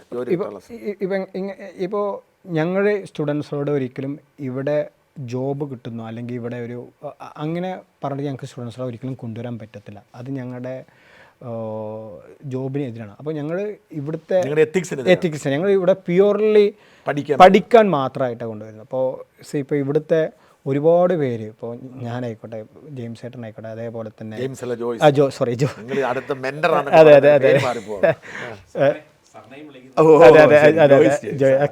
ഏട്ടൻ ആയിക്കോട്ടെ. അപ്പോൾ ഇവിടെ ഒരുപാട് മേയർമാർ, സോളിസിറ്റർമാർ, ഒരുപാട് ബിസിനസ്, ഇവരൊക്കെ ഇവിടെ സ്റ്റുഡൻറ്റ് വിസയിൽ വന്നിട്ട് ആയവരാണ്. പിന്നെ അതേപോലെ ലാസ്റ്റ് 1-2 വർഷമായിട്ട് ഒരുപാട് പേര് ഇവിടെ വർക്ക് പെർമിറ്റിലോട്ട് മാറിയിട്ടുണ്ട്. ഒരുപാട് പേര് ഇപ്പോൾ നാട്ടിൽ ഡിഗ്രിയൊക്കെ കഴിഞ്ഞ് 1-2 വർക്ക് എക്സ്പീരിയൻസ് ആയിട്ട് വന്നവർക്ക് ഒരുപാട് പേർക്ക് ഇവിടെ ജോബ് കിട്ടിയിട്ടുണ്ട്. പക്ഷേ അത് ഓഫ്കോഴ്സ് അവർക്ക് ജോബ് കഴിഞ്ഞ് കഴിഞ്ഞാൽ, അല്ല ഈ കോഴ്സ് കഴിഞ്ഞാൽ അവർ ഇൻ്റർവ്യൂ ക്ലിയർ ചെയ്യണം. പിന്നെ അതേപോലെ തന്നെ ഇപ്പോൾ ഇവിടുന്ന് പഠിച്ചു കഴിഞ്ഞിട്ട് ഒരുപാട് പേര് പുറത്തോട്ട് പോവുകയാണെന്നുണ്ടെങ്കിൽ, ഇപ്പോൾ നമ്മൾ ഇന്ത്യയിലോ വേറെ ഏത് സ്ഥലത്തോട്ട് പോവുകയാണെങ്കിൽ ഫ്രഷ് ഗ്രാജുവേറ്റ് ഈ എടുക്കുമ്പോൾ അവർ എപ്പോഴും ഈ പുറത്ത് പോയി പഠിച്ചവർക്കൊരു ഏത് യൂണിവേഴ്സിറ്റിയിലാണ് പഠിച്ചത്, ദുബായിലും അബുദാബിയിലും ഒക്കെ എവിടെയായാലും ഇവർ ഈവൻ ഇപ്പോൾ ഇന്ത്യയിലടക്കം ഇവർ ഏത് യൂണിവേഴ്സിറ്റി പഠിച്ചെന്ന് നോക്കുന്നുണ്ട്. ഇപ്പോൾ 2022 ശേഷം UK യൂണിവേഴ്സിറ്റീസ് എല്ലാം റെക്കഗ്നൈസ്ഡ് ആണ് ഇന്ത്യയിൽ. 1 year മാസ്റ്റേഴ്സേ ഉള്ളൂ, അത് റെക്കഗ്നൈസ്ഡ് ആണ്. അപ്പോൾ അവിടെ പബ്ലിക് ജോബിനൊക്കെ ഇപ്പോൾ നാട്ടിൽ അപ്ലൈ ചെയ്യാം. മുൻപൊന്നും അത് പറ്റില്ലായിരുന്നു. അപ്പോൾ നാട്ടിൽ ഇപ്പോൾ ഇവിടുന്ന് ഇപ്പോൾ ഒരു പ്രൈവറ്റ് കമ്പനി ഇപ്പോൾ ഒരു HR ഒരു 10 പേരുടെ CV ഷോർട്ട് ലിസ്റ്റ് ചെയ്യണം. അതിനകത്ത് 5 പേര് ഇപ്പം നാട്ടിൽ നിന്ന് പഠിച്ചു, 5 പേര് UK നിന്ന് പഠിച്ചു. അപ്പോൾ അവർ ഈവൻ ഫ്രഷ് ഗ്രാജുവേറ്റ് ജോബാണെന്നുണ്ടെങ്കിൽ ഇവർ ഏത് യൂണിവേഴ്സിറ്റിയിൽ നിന്ന് പഠിച്ചെന്ന് നോക്കും. അപ്പോൾ ആ പഠിച്ച യൂണിവേഴ്സിറ്റിൻ്റെ റാങ്കിങ് ഇതെല്ലാം നോക്കും. അപ്പോൾ ഇവർക്ക് എപ്പോഴും ഒരു പ്രയോറിറ്റി കിട്ടും ഇൻ്റർവ്യൂവിന്. പറഞ്ഞാൽ അതെ, ഇവിടെ വന്നാൽ വർക്ക് പെർമിറ്റ് അടക്കമുള്ളത് കിട്ടാനുള്ള സാധ്യതയുണ്ട്. പക്ഷെ അത് നമ്മൾ ഹൈലൈറ്റ് ചെയ്യുന്നില്ല. ഇല്ലെങ്കിൽ പോലും തിരിച്ച് നാട്ടിലേക്ക് പോവുകയാണെങ്കിൽ പോലും അവർക്ക് മുടക്കു മുതൽ ഏകദേശം ഊരിയെടുക്കാൻ പറ്റും, കഷ്ടപ്പെടുന്നവരാണ്. അതെ അതെ അതെ അവിടെ ചെന്നാൽ മെച്ചപ്പെട്ട കരിയർ കിട്ടുകയും ചെയ്യും. ചെയ്യും. ഇതാണ് നിങ്ങൾ പറയാൻ ആഗ്രഹിക്കുന്നത്. അതെ അതെ അതെ. അപ്പോൾ ഒരു ഇപ്പോൾ പക്ഷെ അതിന് ചില കണ്ടീഷൻസ് ഉണ്ട്. പഠിക്കണം അല്ലേ? പഠിക്കണം. വർക്ക് ചെയ്യാൻ വേണ്ടി മാത്രം വരുന്നത് ചിലപ്പോൾ പൊളി. ഇല്ലല്ല, അതെ അതെ. ഇപ്പോൾ ഒരുപാട് പേര് ഈ ഇപ്പോൾ എവിടെ പോകുമ്പോഴും രണ്ട് ഓപ്ഷൻ ഉണ്ട്. ഒരുപാട് പേര് ഈ അസൈൻമെൻ്റ് എല്ലാം പുറത്ത് കൊടുത്തൊക്കെ ചെയ്യിക്കുന്നുണ്ട്. ശരിക്കും അതുകൊണ്ടൊന്നും ഒരു കാര്യമില്ല. അങ്ങനത്തെ എവിടെ പോലും ജോബൊന്നും കിട്ടത്തില്ല. അവർ പറയാം UK പോയി MBA പഠിച്ചു, പക്ഷേ അതുകൊണ്ട് ജോബൊന്നും കിട്ടത്തില്ല. അവർ ജെന്യൂനായിട്ട് ആ കോഴ്സ് കംപ്ലീറ്റ് ചെയ്യണം. അങ്ങനത്തെ ഒരു സ്റ്റുഡൻസിന് ജോബ് കിട്ടാത്തൊരു പ്രശ്നം വരുന്നില്ല എവിടെ പോയാലും. അവർ ഇൻ്റർവ്യൂവിന് പോകുമ്പോൾ അപ്പോഴേ ഇൻ്റർവ്യൂ ക്ലിയർ ചെയ്യാൻ പറ്റത്തുള്ളൂ. ഇപ്പോൾ US ഇപ്പം നേരത്തെ പറഞ്ഞല്ലോ, US 5 to 10% യൂണിവേഴ്സിറ്റീസാണ് ഈ 1000 ലിസ്റ്റിനകത്ത് വരുന്നുള്ളൂ. പക്ഷേ അവിടെ 3900 യൂണിവേഴ്സിറ്റീസ് ഉണ്ട്. പക്ഷേ എന്തുകൊണ്ടാണ് അവിടെ പിള്ളേർ പോകുന്നത് വെച്ചാൽ അവിടെ ജോബ് ഓപ്പർച്യൂണിറ്റീസ് ഒരുപാട് കൂടുതലാണ്. അപ്പോൾ ഏത് യൂണിവേഴ്സിറ്റി അവിടെ പഠിച്ചാലും അവിടെ ജോബ് കിട്ടാൻ IT-ക്കൊക്കെ വളരെ സ്കോപ്പ് കൂടുതൽ. അതുകൊണ്ടാണ് കൂടുതൽ പിള്ളേർ അങ്ങോട്ട് പോകുന്നത്. ഇപ്പോൾ ഈ അടുത്ത കാലത്ത്, അതായത് ഈ ഒരുപാട് നിയന്ത്രണങ്ങൾ വന്നില്ലേ? ഉദാഹരണത്തിന് നേരത്തെ ഡിപ്പെൻഡന്റ് വിസയിൽ വരാമായിരുന്നു, അത് നിർത്തിയില്ല. എന്താണ് ഇപ്പോഴത്തെ നിയന്ത്രണങ്ങൾ? ഇപ്പോൾ സ്റ്റുഡൻസ് ഡിപ്പെൻഡിന് കൊണ്ടുവരാൻ പറ്റത്തില്ല. നേരത്തെ ആയിരുന്നെങ്കിൽ എന്ന് വരെ ആയിരുന്നു ഡിപ്പെൻഡന്റ്? ഈ ജനുവരി വരെ ഡിപ്പെൻഡന്റിന് വരാം.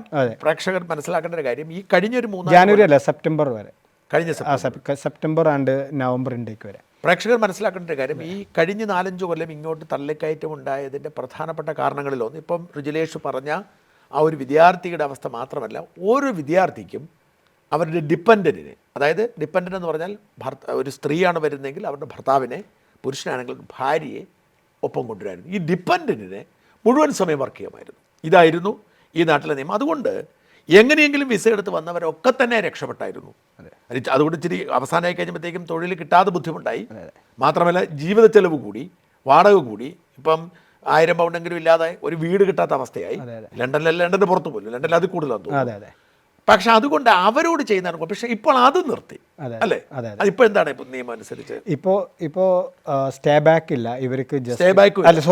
സ്റ്റേ ബാക്ക് ഉണ്ട്, ഇവർക്ക് ഡിപ്പെൻഡിനെ കൊണ്ടുവരാൻ പറ്റത്തില്ല.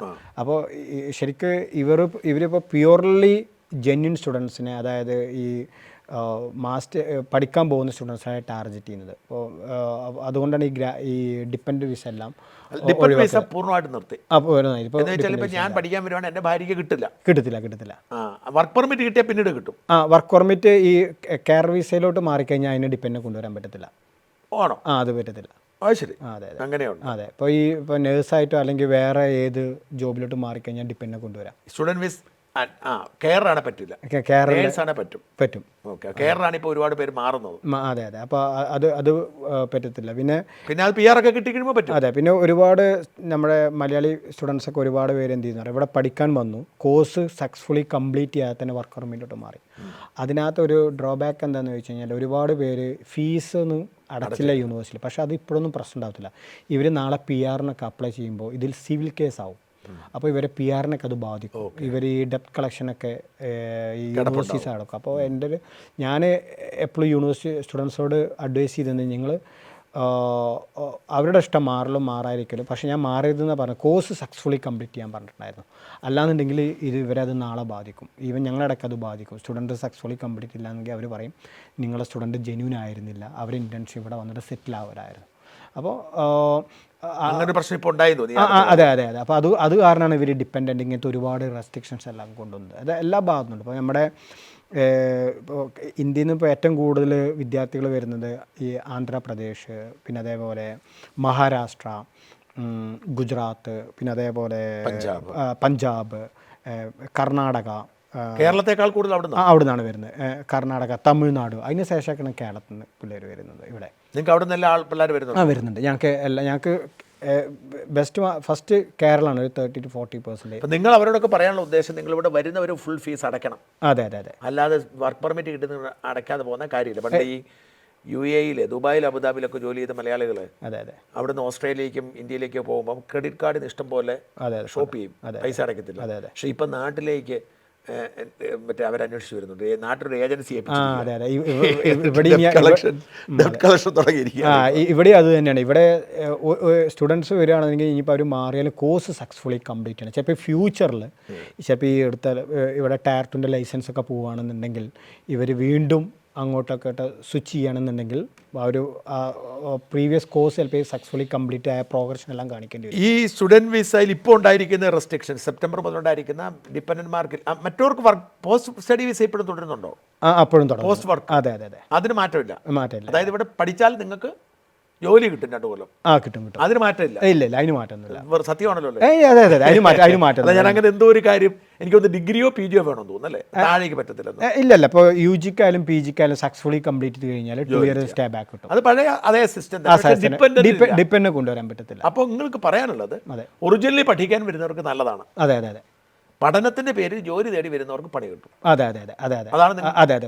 ജെന്യൂൻ ആയിട്ട് ഇപ്പോൾ ഞങ്ങൾ എങ്ങനത്തെ സ്റ്റുഡൻസിനെ ടാർഗറ്റ് ചെയ്യുന്നത് വെച്ച് കഴിഞ്ഞാൽ, ഇപ്പോൾ ഈ ഒരു 10 to 15 lakh എഡ്യൂക്കേഷന് വേണ്ടി സ്പെൻഡ് ചെയ്യാൻ, മാസ്റ്റേഴ്സിന് വേണ്ടി ഇപ്പോൾ അവർ ബാംഗ്ലൂർ മറ്റുള്ള സംസ്ഥാനങ്ങളൊക്കെ പോയിട്ട് അവിടെ പഠിക്കുന്നുണ്ട് ജെന്യൂനായിട്ട്. അപ്പോൾ ആ ഒരു സ്റ്റുഡൻസാണ് ഞങ്ങൾ ടാർഗറ്റ് ചെയ്യുന്നത്. അതാകുമ്പോൾ അവർ ജെന്യൂനായിട്ട് ഇവിടെ പഠിക്കാനാണ് വരുന്നത്. പിന്നെ ചിലർക്ക് ജോബ് കിട്ടും. പിന്നെ ഒരു ജോബ് കിട്ടില്ല എന്നുണ്ടെങ്കിൽ അവർ കോഴ്സ് സക്സസ്ഫുള്ളി കംപ്ലീറ്റ് അവരിപ്പോൾ ഹോം കൺട്രിയിലോട്ടോ മറ്റുള്ള കൺട്രിയിലോട്ടോ അവർ തിരിച്ചു പോകും. ഇപ്പോൾ ഇവിടെ ആയാലും എനിക്കൊന്ന് 2035 ആകുമ്പോഴേക്കും ഇവിടെ ഒരുപാട് ഇപ്പോൾ യൂണിവേഴ്സിറ്റി UK റിപ്പോർട്ട് അനുസരിച്ചിട്ട് ഇവിടെ എനിക്കൊന്ന് നിയർലി 10 to 11 ഗ്രാജുവേറ്റിന് ഇവർക്ക് ആവശ്യമുണ്ട്. അത്രയും ജോബ് ഓപ്പർച്യൂണിറ്റി ഇവിടെ STEM, അതേപോലെ ഹെൽത്ത് കെയർ, അങ്ങനെ പലതിലും ഇവിടെ വരുന്നുണ്ട്. പക്ഷേ അത് ഒരിക്കലും UK സ്റ്റുഡൻസിനാണെന്ന് ഇവർ പറയുന്നില്ല. അപ്പോൾ ഇവർക്ക് ഇവിടെ കണ്ടെത്താൻ പറ്റില്ലെങ്കിൽ ഓഫ്കോഴ്സ് അവർ ഇൻ്റർനാഷണൽ മാർക്കറ്റ് ഡിപ്പെൻഡ് ചെയ്യേണ്ടി വരും. നേഴ്സും സ്റ്റുഡൻസ് നിങ്ങൾ എടുക്കുന്നുണ്ടോ?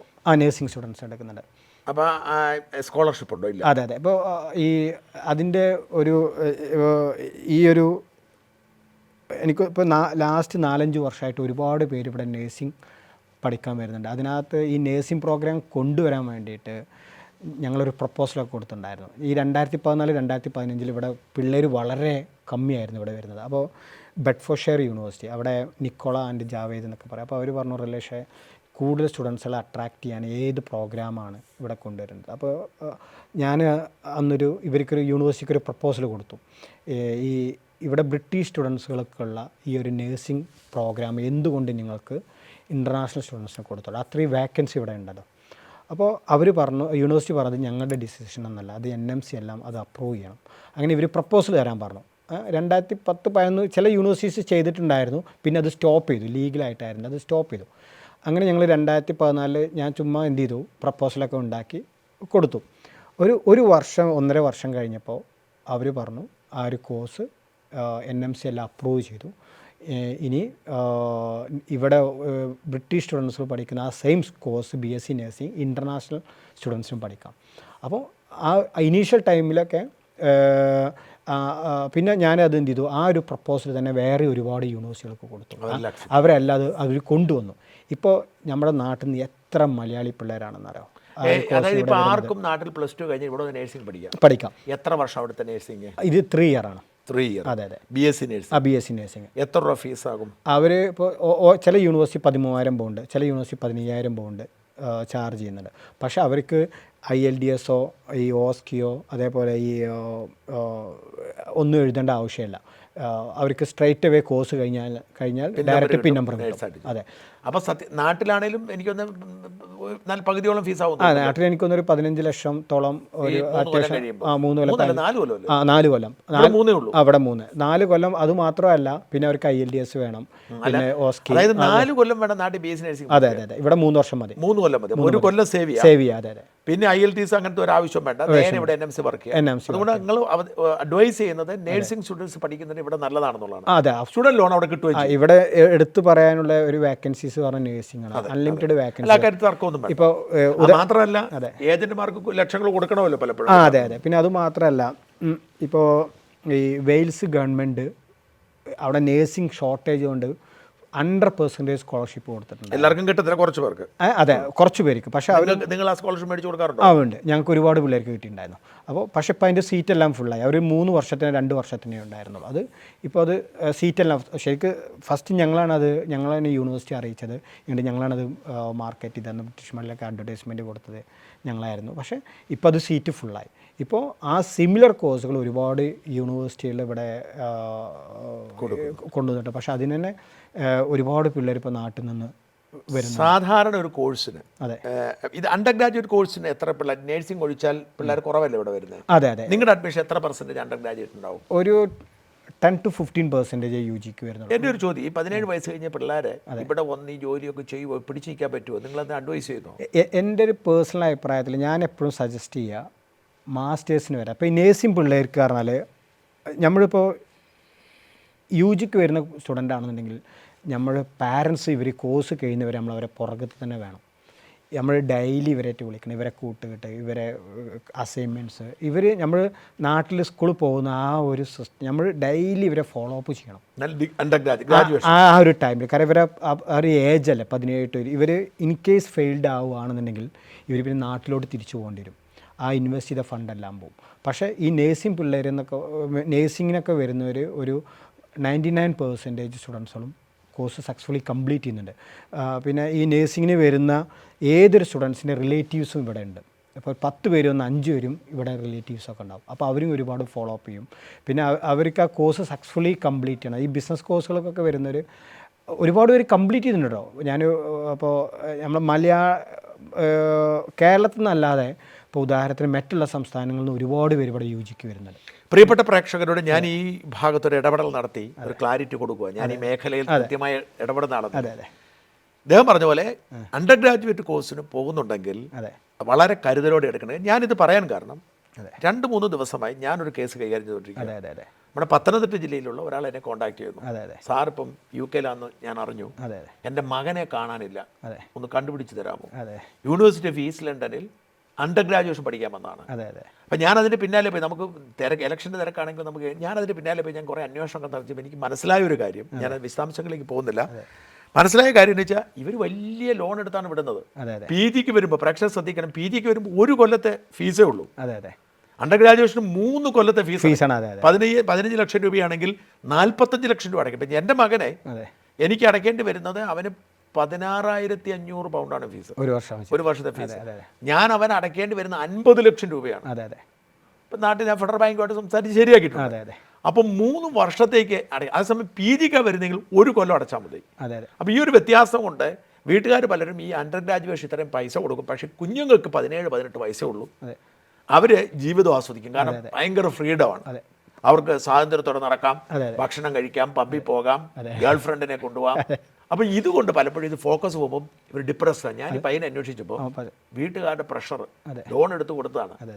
ഈ പയ്യനെ 1 കൊല്ലം കഴിഞ്ഞിട്ട് അവന് എന്തോ പരീക്ഷ ആദ്യത്തെ എല്ലാം കിട്ടിയില്ല, ഇവനങ്ങ് ഡിപ്രസ്ഡായി. അതാണ്. അപ്പോൾ നമ്മളെന്താ പറയുക, യു ജിക്ക് ഒരുപാട് പിള്ളേർ വരുന്നുണ്ട്, ഒരിക്കലും വരുന്നത് തെറ്റല്ല എന്നല്ല. പക്ഷെ പാരൻസ് അവരെ നന്നായിട്ട് മോണിറ്റർ ചെയ്യണം. ഇവർ ക്ലാസ് പോകുന്നില്ല, എക്സാം കൂട്ടത്തിൽ താമസിക്കുമ്പോൾ പാടാ, പിന്നെയാണോ? അതെ, അത് നമ്മൾ നന്നായിട്ട് മോണിറ്റർ ചെയ്യണം. എന്നെ ഒരു പാരൻസ് വിളിച്ചിട്ടുണ്ടായിരുന്നു. എന്നോട് ചോദിച്ചു, അവിടെ പോയിട്ട് 20 hours ജോലി ചെയ്യുകയാണെന്നുണ്ടെങ്കിൽ ഇവർക്ക് മെയിൻറ്റെയിൻ ചെയ്യാൻ അവരുടെ ലിവിങ് എക്സ്പെൻസിനൊക്കെ ഫണ്ട് കിട്ടില്ല. അപ്പോൾ ഞാൻ പറഞ്ഞു തീർച്ചയായിട്ടും കിട്ടുന്ന പറഞ്ഞു.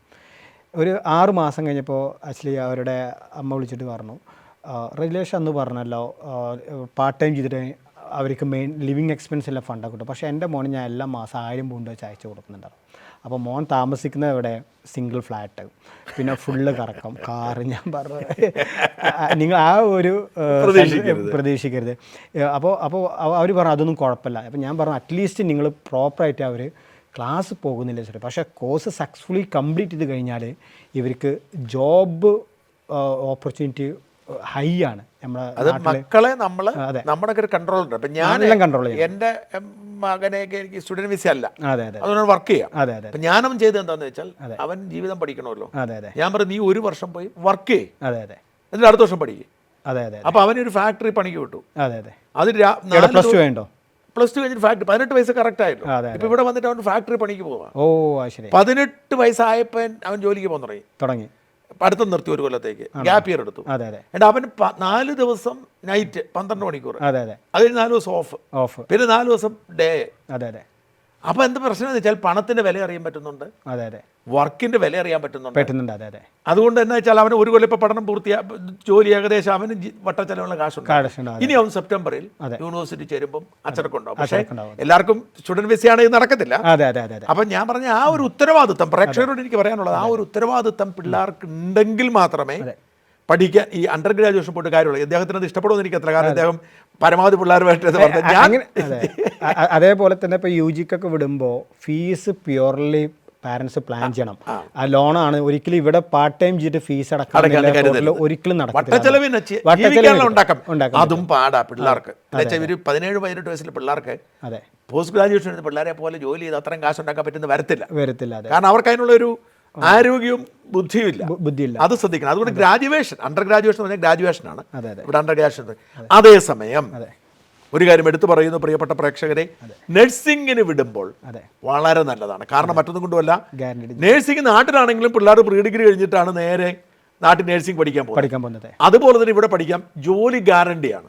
ഇവിടെ അല്ലെങ്കിൽ ഇപ്പം ഇംഗ്ലണ്ടിലെ പിന്നമ്പർ കിട്ടിയാലോ ഓസ്ട്രേലിയയിലോ കാനഡയിലോ അമേരിക്ക എന്തിനേറെ എൻ്റെ പല സുഹൃത്തുക്കളും ഇംഗ്ലണ്ടിലെ സിറ്റിസൺഷിപ്പ് എടുത്ത് ഇത് കഴിഞ്ഞാൽ എത്രയോ ശമ്പളത്തിലെ സൗദി അറേബ്യ ജോലിക്ക് പോകുന്നു. ഒരുപാട് പേരുന്നു. അതുകൊണ്ട് അണ്ടർ ഗ്രാജുവേഷൻ നേഴ്സിംഗിന് പഠിക്കുകയാണെങ്കിൽ പിള്ളേരെ വിടാം. പിള്ളേർക്ക് പഠിക്കാനേ സമയം കിട്ടും, ഉഴപ്പാൻ പറ്റത്തില്ല. അതുപോലെ തന്നെ അവർക്ക് അത് കഴിഞ്ഞ ജോലി കിട്ടും. അത് വ്യത്യാസം. അതേസമയം പോസ്റ്റ് ഗ്രാജുവേഷനാണ് നമ്മളിപ്പോൾ സ്റ്റുഡൻറ് വിസയുടെ കാര്യത്തിൽ പറയുന്നത്. ഇനി നമ്മൾ വളരെ രസകരമായിട്ട് പോകുന്നു. ഇനി പോസ്റ്റ് ഗ്രാജുവേഷൻ കോഴ്സിന് ഏതെല്ലാം പ്രധാനപ്പെട്ട കോഴ്സുകളാണ് നിങ്ങൾ ഓഫർ ചെയ്യുന്നത്? അതല്ല, അപ്പോൾ മുമ്പ് പറഞ്ഞ ചെറിയൊരു തിരുത്തുണ്ട്. അപ്പോൾ UGക്ക് ഒരുപാട് പാരൻസ് മക്കളെ വിടുന്നവരുണ്ട് കേട്ടോ. അപ്പോൾ ഈ ബാംഗ്ലൂരിക്കൊക്കെ ഒരുപാട് പേരെ വിടുന്നുണ്ട്. അതേപോലെ തന്നെ UK ഒരുപാട് പേര് UGക്ക് വരുന്നുണ്ട്, കേരളത്തിൽ നിന്നല്ലാത്ത സംസ്ഥാനം. പഠിക്കണം. അവർ നല്ല റാങ്ക് 20,000 പൗണ്ട് അടക്കം കൊടുത്ത് ഫീസ്, നല്ല മാർക്കുള്ള പിള്ളേർക്ക് പറ്റും. പക്ഷെ അവർക്ക് ആ UG കഴിഞ്ഞവർക്ക് ഇവിടെ ജോബും കിട്ടിയ ഒരുപാട് പേരുണ്ട്. സ്ട്രൈറ്റ് അവേ ഇവിടെ ഈ ഗ്രാജുവേറ്റ് എനിക്ക് പരിചയമുള്ള ഒരു പയ്യൻ, അവനിവിടെ അക്കൗണ്ടിങ് ചെയ്തു. ഒരുപാട് പേർക്ക് ഗ്രാജുവേറ്റ് ജോബ് കിട്ടിയവരുണ്ട്. അക്കൗണ്ടിങ് കഴിഞ്ഞാൽ അപ്പം തന്നെ അവന് ജോബ് കിട്ടിയ. ഇപ്പൊ അവന് ഏതാണ്ട് രണ്ടാമത്തെ കൊല്ലം 40,000 പൗണ്ട്സ് ആയി ആ സാലറി. അത് ഒരുപാട് UG കഴിഞ്ഞവർക്ക്. പക്ഷെ അവർ കോഴ്സ് സക്സസ്ഫുള്ളി കംപ്ലീറ്റ് ചെയ്യണം. അതിൽ അവർ ഫോക്കസ് ചെയ്ത് കഴിഞ്ഞാൽ ഇവിടെ നല്ല ഓപ്പർച്യൂണിറ്റിയാണ്. പക്ഷെ അതിനിടെ ഈ സമയത്ത് കാശ് മുടക്കണം. അല്ലാതെ പിള്ളേർ ജോലിയായിട്ട് പോയി ഉണ്ടാക്കുന്നത് നടക്കൂല, കിട്ടത്തില്ല. ഇവിടെ ഗ്രാജുവേറ്റ് ജോബ് ഇവർക്കൊക്കെ പെട്ടെന്ന് അതിനകത്ത് ഇപ്പോൾ ഈ KPMG അങ്ങനെ ഒരുപാട് കമ്പനീസ് ഉണ്ട്. ഗ്രാജുവേറ്റ് ജോബ് എന്ന് പറഞ്ഞാൽ ഇവിടെ ഗ്രാജുവേഷൻ പഠിക്കുന്ന കുട്ടികൾക്ക് ഗ്രാജുവേഷൻ അവസാന സമയമാകുമ്പോഴത്തേക്കും ഇവരെ ഇന്റർവ്യൂ ചെയ്ത് ഗ്രാജുവേറ്റ് ജോബിന് ഓപ്പർച്യൂണിറ്റി കൊടുക്കണം. പിന്നെ അതിലേക്ക് ഈ ഒരിക്കലും ഈ പാർട്ട് ടൈം ജോബ് ചെയ്തിട്ട് ഫീസ് അടക്കണം അങ്ങനെ ഒരു പ്ലാനിന് വരരുത്. 3 വർഷം ഫീസ് നമ്മൾ പ്യൂർലി നമ്മൾ പ്ലാൻ ചെയ്യണം. ഒരു ഫീസ് അടക്കം ചെറിയ ഒരു ഗ്യാപ്പ് വന്നു കഴിഞ്ഞാൽ ഇവർ വിഡ്രോ ചെയ്യും. യൂണിവേഴ്സിറ്റീസ് ഈ വിസ വിഡ്രോ ചെയ്യും. പിന്നെ അവർ തിരിച്ചു അങ്ങനെ പറ്റും. അവരിപ്പോൾ 2-3 ചാൻസേ കൊടുക്കത്തുള്ളൂ. എൻ്റെ അടുത്ത് ഒരു പാരൻസ് ഒന്ന് കരഞ്ഞിട്ട് പോയി ഇതുപോലെ തന്നെ അവരുടെ വിസ വിഡ്രോ ചെയ്തു. അപ്പോൾ അന്വേഷിച്ചപ്പോൾ ഇവൻ ഉഴപ്പി നടന്നു, ഇവനൊന്നും ചെയ്തില്ല. അതെ. ഇപ്പോൾ ഞങ്ങളൊക്കെ എന്ന് പറഞ്ഞാൽ ഇപ്പോൾ ഇവിടെ ഞങ്ങൾക്ക് ഓഫീസ് ഉണ്ടായതുകൊണ്ട് ഞങ്ങൾ 100% എല്ലാം ക്ലിയർ ചെയ്തിട്ട് നാട്ടിൽ നിന്ന് ഇവിടെ പിള്ളേർ കൊണ്ടുതരുള്ളൂ. എനിക്കിതുവരെ ഒരു സ്റ്റുഡൻസിൻ്റെ ഭാഗത്ത് കോളൊന്നും വന്നിട്ടില്ല. നിങ്ങൾ ഫീസ് അങ്ങനെ അടച്ചാൽ മതി, ഇങ്ങനെ ഞങ്ങൾ ഫുള്ളായിട്ട് എല്ലാം പറഞ്ഞു കൊടുക്കും. ഓരോ ഫസ്റ്റ് ഫീസ് എപ്പോഴാണ് അടക്കേണ്ടത്, സെക്കൻഡ് എപ്പോഴാണ് അടക്കേണ്ടത്, എല്ലാം ഒരു പ്യൂറലായിട്ട് ഞങ്ങൾ കോൺസെൻട്രേറ്റ് ഇവിടെ ഞങ്ങൾ പിള്ളേരെ കൊണ്ടുവരാത്തോ. ഏതെല്ലാം കോഴ്സുകളാണ് നിങ്ങൾ പൊതുവെ ഇവിടെ പോസ്റ്റ് ഗ്രാജുവേഷൻ? ഇപ്പോൾ ജോബ് ഓറിയൻറ്റഡ് ആയിട്ട് നോക്കുകയാണെങ്കിൽ ഹെൽത്ത് കെയറിൽ ഇപ്പോൾ ഒരുപാട്, ഇപ്പോൾ നേഴ്സിംഗ് അല്ലാതെ തന്നെ ഈ ഫാർമസി, അതേപോലെ തന്നെ ഈ സ്പീച്ച് ആൻഡ് തെറാപ്പി, അങ്ങനെ ഒരുപാട് പോസ്റ്റ് ഗ്രാജുവേഷൻ ഉണ്ട്. അത് പോസ്റ്റ് ഗ്രാജുവേഷൻ. അതിൻ്റെ UG ഉണ്ട്. അതിന് IELTS നിർബന്ധമാണ്. പക്ഷേ അത് കഴിഞ്ഞാൽ ഇവിടെയൊക്കെ ഗ്യാരണ്ടീഡ് ജോബ് കിട്ടും. ഷോർട്ടേജ് ഒക്കുപേഷൻ ഉണ്ട്. അതുപോലെ ഇപ്പോൾ ടീച്ചിങ് കോഴ്സുകൾക്ക് ഒരുപാട് വേക്കൻസി, 100% സ്കോളർഷിപ്പ് കൊടുക്കുന്നത്. ഇവിടെ QTS അപ്രൂവ് ആയിട്ട് അണ്ടർ ഗ്രാജുവേഷൻ പോലെ അതല്ല, അത് നാട്ടിൽ നിന്ന് UG കഴിഞ്ഞവർക്ക് ഇങ്ങോട്ട് വരാം. ഡിഗ്രി ഡിഗ്രി കഴിഞ്ഞവർക്ക് ടീച്ചിങ് എക്സ്പീരിയൻസ് ഉള്ളവർക്ക്, ഫിസിക്സ് എക്സ്പീരിയൻസ് ഉള്ളവർക്ക് ഇങ്ങോട്ട് വരാൻ പറ്റും. അതോടെ പഠിക്കാം. അത് പഠിച്ചു കഴിഞ്ഞാൽ അത് 1 ഇയർ കോഴ്സ്. അത് 100% സ്കോളർഷിപ്പ് കിട്ടും. അതിന് ഫീസ് 15,000 ഒക്കെ വരും. പക്ഷേ അതല്ല, അത് അവർക്ക് ലിവിങ് എക്സ്പെൻസ് ഫുള്ളും കിട്ടും. 30,000 പൗണ്ട് വരെയൊക്കെ സ്കോളർഷിപ്പ് കിട്ടിയവരുണ്ട്. അത് അത്രയും വേക്കൻസി ഉണ്ടായതുകൊണ്ട് അത് ഫിസിക്സ് ഉണ്ട്, അതേപോലെ തന്നെ മാത്തമാറ്റിക്സ്, പിന്നെ അതുപോലെ തന്നെ അതൊക്കെ QTS അപ്രൂവ് ചെയ്താണ്. അതായത് വളരെ ഇച്ചിരി ക്ലിയർ ആയിട്ട് പറയണം. അതായത് നിങ്ങൾ അവിടെ ഡിഗ്രി കഴിഞ്ഞ് ഫിസിക്സ്, മാത്തമാറ്റിക്സ്, കെമിസ്ട്രി മുതലായ വിഷയങ്ങളിൽ ആണെങ്കിൽ അതിനകത്ത് ഈ 2 സബ്ജക്റ്റിന് സ്കോളർഷിപ്പ് ഉള്ളൂ 100%. ഏതൊക്കെയാ? ഫിസിക്സും മാത്തമാറ്റിക്സും. ഇതുണ്ടെങ്കിൽ സ്കോളർഷിപ്പോടെ ഇവിടെ നിന്ന് പഠിക്കാം, ഇവിടെ ജോലിയും കിട്ടും. അതാണ് 1. 2 ഡിഗ്രി പഠിക്കാൻ പറ്റും. പിന്നെ നഴ്സിംഗ് ഡിഗ്രി തന്നെ. 3 പിന്നെ ഡിഗ്രിക്ക് വേറെ കോഴ്സ്. പിന്നെ ഒരുപാട് പേര് MSc നഴ്സിംഗിന് വന്നിട്ട് ഇവിടെ ഡയറക്റ്റ്, ഇപ്പോൾ ഉദാഹരണത്തിന് എനി ഹെൽത്ത് കെയർ ബാക്ക്ഗ്രൗണ്ട്, അവർ BSc നഴ്സിങ്ങിനെ പഠിക്കണമെന്നില്ല. ഇവിടെ ഇപ്പോൾ നാട്ടിൽ നിന്ന് ഇനിയിപ്പോൾ സൈക്കോളജി ആയിക്കോട്ടെ, ഏത് ഹെൽത്ത് കെയർ ഡിഗ്രി ഉണ്ടെങ്കിൽ അവർക്ക് ഇവിടെ MSc നഴ്സിംഗ് ചെയ്യാൻ വരാം. MS നഴ്സിംഗ് കഴിഞ്ഞാൽ പിന്നെ വരും. അവർ പിൻ നമ്പർ അതെ, അത് കിട്ടും. അതൊരു പുതിയ അറിവ്. അതെ അതെ. അത് നിങ്ങൾ ബേസിക് ഡിഗ്രി വേണമെന്നില്ല. ബേസിക് ഹെൽത്ത് കെയർ ഡിഗ്രി ആയാൽ മതി. എനി ഡിഗ്രി, ഫാർമസി എന്തും ആയിക്കോട്ടെ. എന്നിട്ട് അത് 2 years പ്രോഗ്രാമാണ്. അത് കഴിഞ്ഞാൽ അവർക്ക് ഇവിടെ നിങ്ങൾ ഇതിന് പോസ്റ്റ് ഗ്രാജുവേഷൻ എടുക്കുന്നു, പിന്നെ നമ്പരോടെ നേഴ്സായിട്ട് ജോലി നേഴ്സായിട്ട് അവർക്ക് ജോലി കയറാം. ഓക്കെ. അതെ. അതേതൊക്കെ MSc നഴ്സിംഗ് ആണ്. BSc നഴ്സിംഗ് വേണ്ട. BSc നഴ്സിംഗിൻ്റെ ആവശ്യമില്ല. ശരി. അത്തരം കോഴ്സ് നിങ്ങൾ കൊടുക്കുന്നുണ്ട്? അത്തരം കോഴ്സുകൾ ഇവിടെ കൊടുക്കുന്നു. പക്ഷേ അതിനൊക്കെ സീറ്റ് ലിമിറ്റഡ് ആണ്. അപ്പോൾ ഒരുപാട് പേര് MBA ആണ് ഏറ്റവും കൂടുതൽ എടുക്കുന്നത്. അത് ഏറ്റവും കൂടുതൽ ബിസിനസ് കോഴ്സുകൾക്കാണ് ഇവിടെ പിള്ളേർ വരുന്നത്. അപ്പോൾ ഇപ്പോൾ ഞങ്ങളുടെ ഒരു എനിക്കൊന്ന് മോർ ദാൻ 50%, 40 to 50% സ്റ്റുഡൻസ് ഈ ബിസിനസ് അല്ല. MBA പഠിച്ചത് കൊണ്ട് പറഞ്ഞാൽ അവർ ഇപ്പോൾ നാട്ടിൽ നിന്ന് എന്താ പഠിച്ച അല്ല പ്രയോജനമുണ്ട്. Of course പ്രയോജനമുണ്ട്. അവർക്ക് ഇപ്പോൾ അവർ ഏത് യൂണിവേഴ്സിറ്റിയാണ് പഠിക്കുന്നത്, നല്ല യൂണിവേഴ്സിറ്റിയാണ് പഠിക്കുന്നത് വെച്ചാൽ അവർക്ക് ഈ MBA ഗ്രാജുവേറ്റ് ആ ഒരു ജോബിന് പോയി എന്തായാലും ഒരു ജോബ് കിട്ടും. അപ്പോൾ MBA പഠിക്കണം എന്നുണ്ടെങ്കിൽ ഇപ്പോൾ ഒരു പിന്നെ അത് ഗൾഫിലും നാട്ടിലൊക്കെ ഇവിടെ പക്ഷേ ജോലി സാധ്യത MBAക്കാൾ മറ്റു കോഴ്സുകൾക്കല്ലേ? അതെ അതെ തീർച്ചയായും. അപ്പോൾ ഈ ഹെൽത്ത് കെയർ കോഴ്സുകൾ എന്താണേലും ഫിസിയോതെറാപ്പിയോ അല്ലേ? അതെ അതെ അതെ അതെ. പക്ഷേ MBA കഴിഞ്ഞവർക്ക് ഇവിടെ ജോബ് കിട്ടുന്നുണ്ട്. ഇപ്പോൾ ഉദാഹരണത്തിന് ഡിഗ്രി കഴിഞ്ഞിട്ട് 1 year 2 year എക്സ്പീരിയൻസ് ഉണ്ടാക്കി വന്നവർ ഇവിടെ MBA പഠിച്ചിട്ട് അവർക്ക് ഒരുപാട് പേർക്ക് ജോബ് കിട്ടി. നിങ്ങളിവിടെ വരുന്ന കൂടുതൽ പക്ഷേ പിന്നെ ഇവിടെ പോയിട്ട് പുറത്ത് പോയിട്ട് എല്ലാവരും ഒരു 80% ആൾക്ക് ജോബ് കിട്ടിയിട്ടുണ്ട്. പിന്നെ വേറെ ഏതൊക്കെ കോഴ്സുകളാണ് മെയിൻലി നിങ്ങൾ അഡ്മിഷൻ എടുത്ത് കൊടുക്കുന്നത്? ഞങ്ങൾ അധ്യാപക ടീച്ചേഴ്സിൻ്റെ പറഞ്ഞു, നേഴ്സുമാരുടെ പറഞ്ഞു, ഹെൽത്ത് കെയർ കോഴ്സുകൾ പറഞ്ഞു, MBA പറഞ്ഞു. അതല്ല, ഇപ്പോൾ UK എങ്ങനെയാണെന്ന് വെച്ചാൽ ഒരുപാട് വെറൈറ്റി ഓഫ് കോഴ്സ് ഉണ്ട്. ഇപ്പോൾ ഒരുപാട് സ്പെഷ്യലൈസേഷൻ ഉണ്ട്. അപ്പോൾ നാട്ടിൽ നിന്നൊക്കെ എല്ലാവരും ഡിഫറെൻറ്റ് കോഴ്സുകൾക്കാണ് വരുന്നത്. അത് അവർ തന്നെ ചൂസ് ചെയ്യുക. ഒരു 50% സ്റ്റുഡൻസുകൾ തന്നെ അവർ പറയും അവർ തന്നെയാണ് എടുത്തു കൊടുക്കുക. അപ്പോൾ ഇന്ന കോഴ്സൊന്നുമില്ല, ഏത് കോഴ്സിന് വേണമെന്നുണ്ടെങ്കിൽ UK ഏത് കോഴ്സിനും ഞങ്ങൾക്ക് അഡ്മിഷൻ എടുത്ത് കൊടുക്കും. ആർട്ടിഫിഷ്യൽ ഇൻ്റലിജൻസ് കോഴ്സ് ഉണ്ടോ? ഉണ്ട് ഉണ്ട് ഉണ്ട് ഉണ്ട് ഉണ്ട്. അതിപ്പോൾ അത് കുറേ പിള്ളേർ നമ്മൾ കൊണ്ടുവന്നിട്ടുണ്ട്. ഇപ്പോൾ ഇനി അതിൻ്റെ ഒരു യുഗമാണ് വരാൻ പോകുന്നത്. അപ്പോൾ അത് ഭയങ്കര ഡിമാൻഡിങ് കോഴ്സ്. ഇനി അതിൻ്റെ ഒരു ഫ്യൂച്ചറാണ് വരാൻ പോകുന്നത്. MSc ഉണ്ടോ? അത് MSc ഉണ്ട്. അത് ഇപ്പോൾ ഞാൻ നേരത്തെ പറഞ്ഞില്ല, ഇവിടെ UK 2035 ആകുമ്പോഴേക്കും ഒരുപാട് വേക്കൻസി ഉണ്ട്. അത് മിക്കവാറും STEM പ്രോഗ്രാമാണ്. അപ്പോൾ ഇനി AI-ൻ്റെ ഒരു യുഗമാണ് വരാൻ പോകുന്നത്. അപ്പോൾ ഒരുപാട് അഡ്മിഷൻ എടുത്ത് കൊടുക്കാൻ തുടങ്ങി. കൊടുക്കുന്നുണ്ട്. ഇത് കഴിഞ്ഞ ജോലിക്ക് സാധ്യത ഉണ്ടെന്നാണ് വിശ്വസിക്കുന്നത്. അതെ അതെ. ഓഫ് കോഴ്സ് അത് ഇവിടെയുണ്ട്, അല്ലെ പുറത്തെ രാജ്യങ്ങളിലും ഉണ്ട്. ഞാൻ എൻ്റെ മകനെ ഗ്രാജുവേഷൻ നടത്തുന്ന ആർട്ടിഫിഷ്യൽ ഇൻ്റലിജൻസ്. അതെ അതെ. അത് മോൻ സക്സസ്ഫുള്ളി കംപ്ലീറ്റ് ചെയ്യുകയാണെന്നുണ്ടെങ്കിൽ എന്തായാലും ഒരു ജോബ് ഓപ്പർച്യൂണിറ്റി എന്തായാലും അതിനുണ്ട് ഇവിടെ. നാട്ടിലൊരു സ്റ്റുഡൻറ്റ് വിസയ്ക്ക് വേണ്ടി അപേക്ഷിക്കുന്നവരുടെ ലോൺ പ്രോസസ്സിന് നിങ്ങളുടെ സഹായം ഉണ്ടാവും?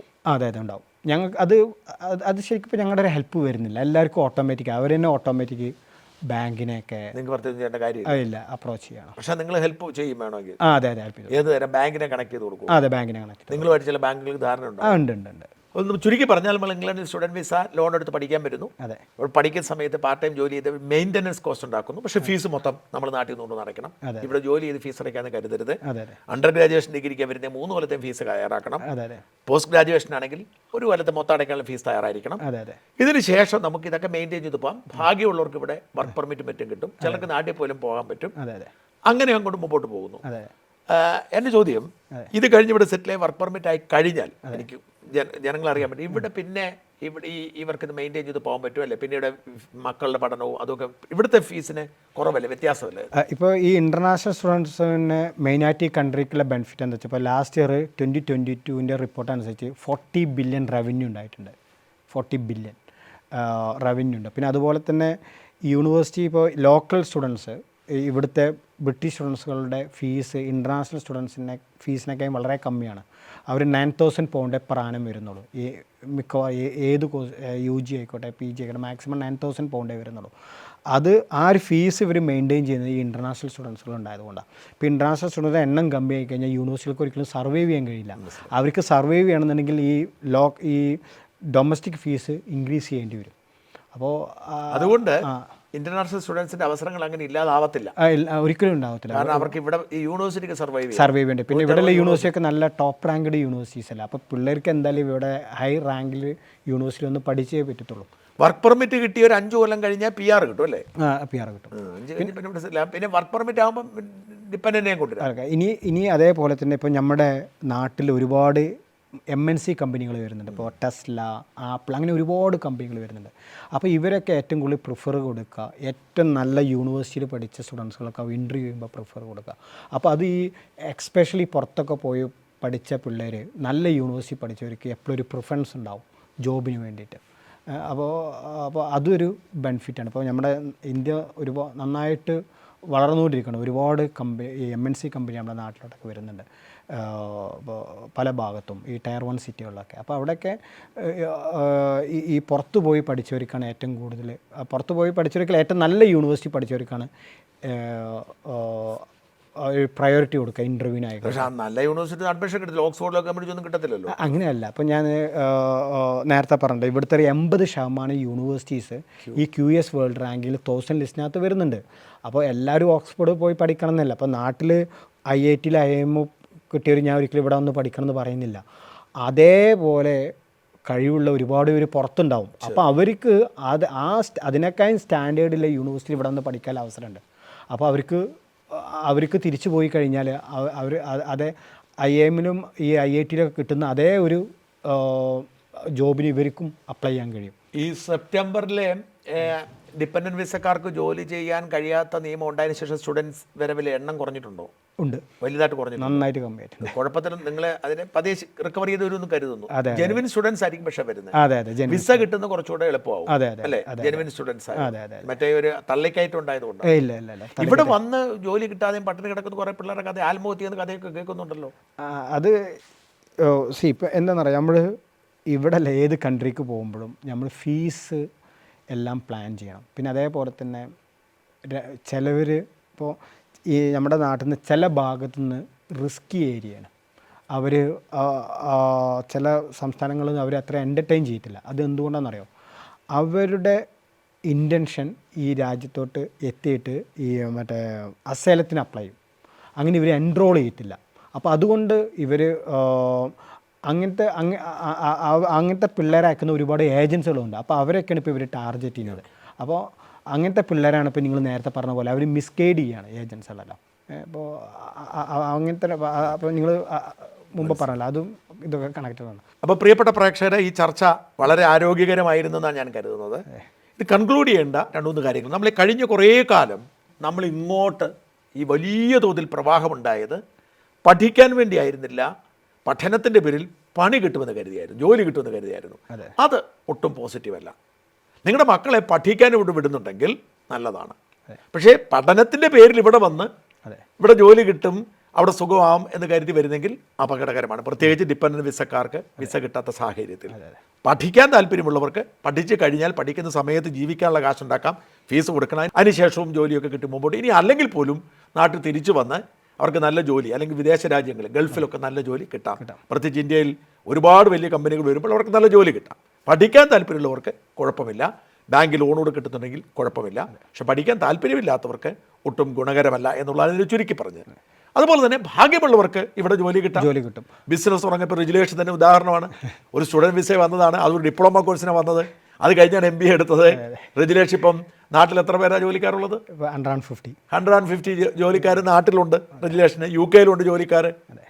UK-യിലൊക്കെ ഓഫീസ് എടുക്കാമെന്ന് പറഞ്ഞാൽ ചെറിയ കാര്യം. ഇപ്പം ഞാനിപ്പം ജോയ്സിൻ്റെ ഈ സ്റ്റുഡിയോ കണ്ടിട്ട് ഞെട്ടിയിരിക്കുക. കാരണം ഒരു ചെറിയ വീടിൻ്റെ വാടക എത്രയാണെന്ന് നന്നായിട്ട് എനിക്കറിയാം.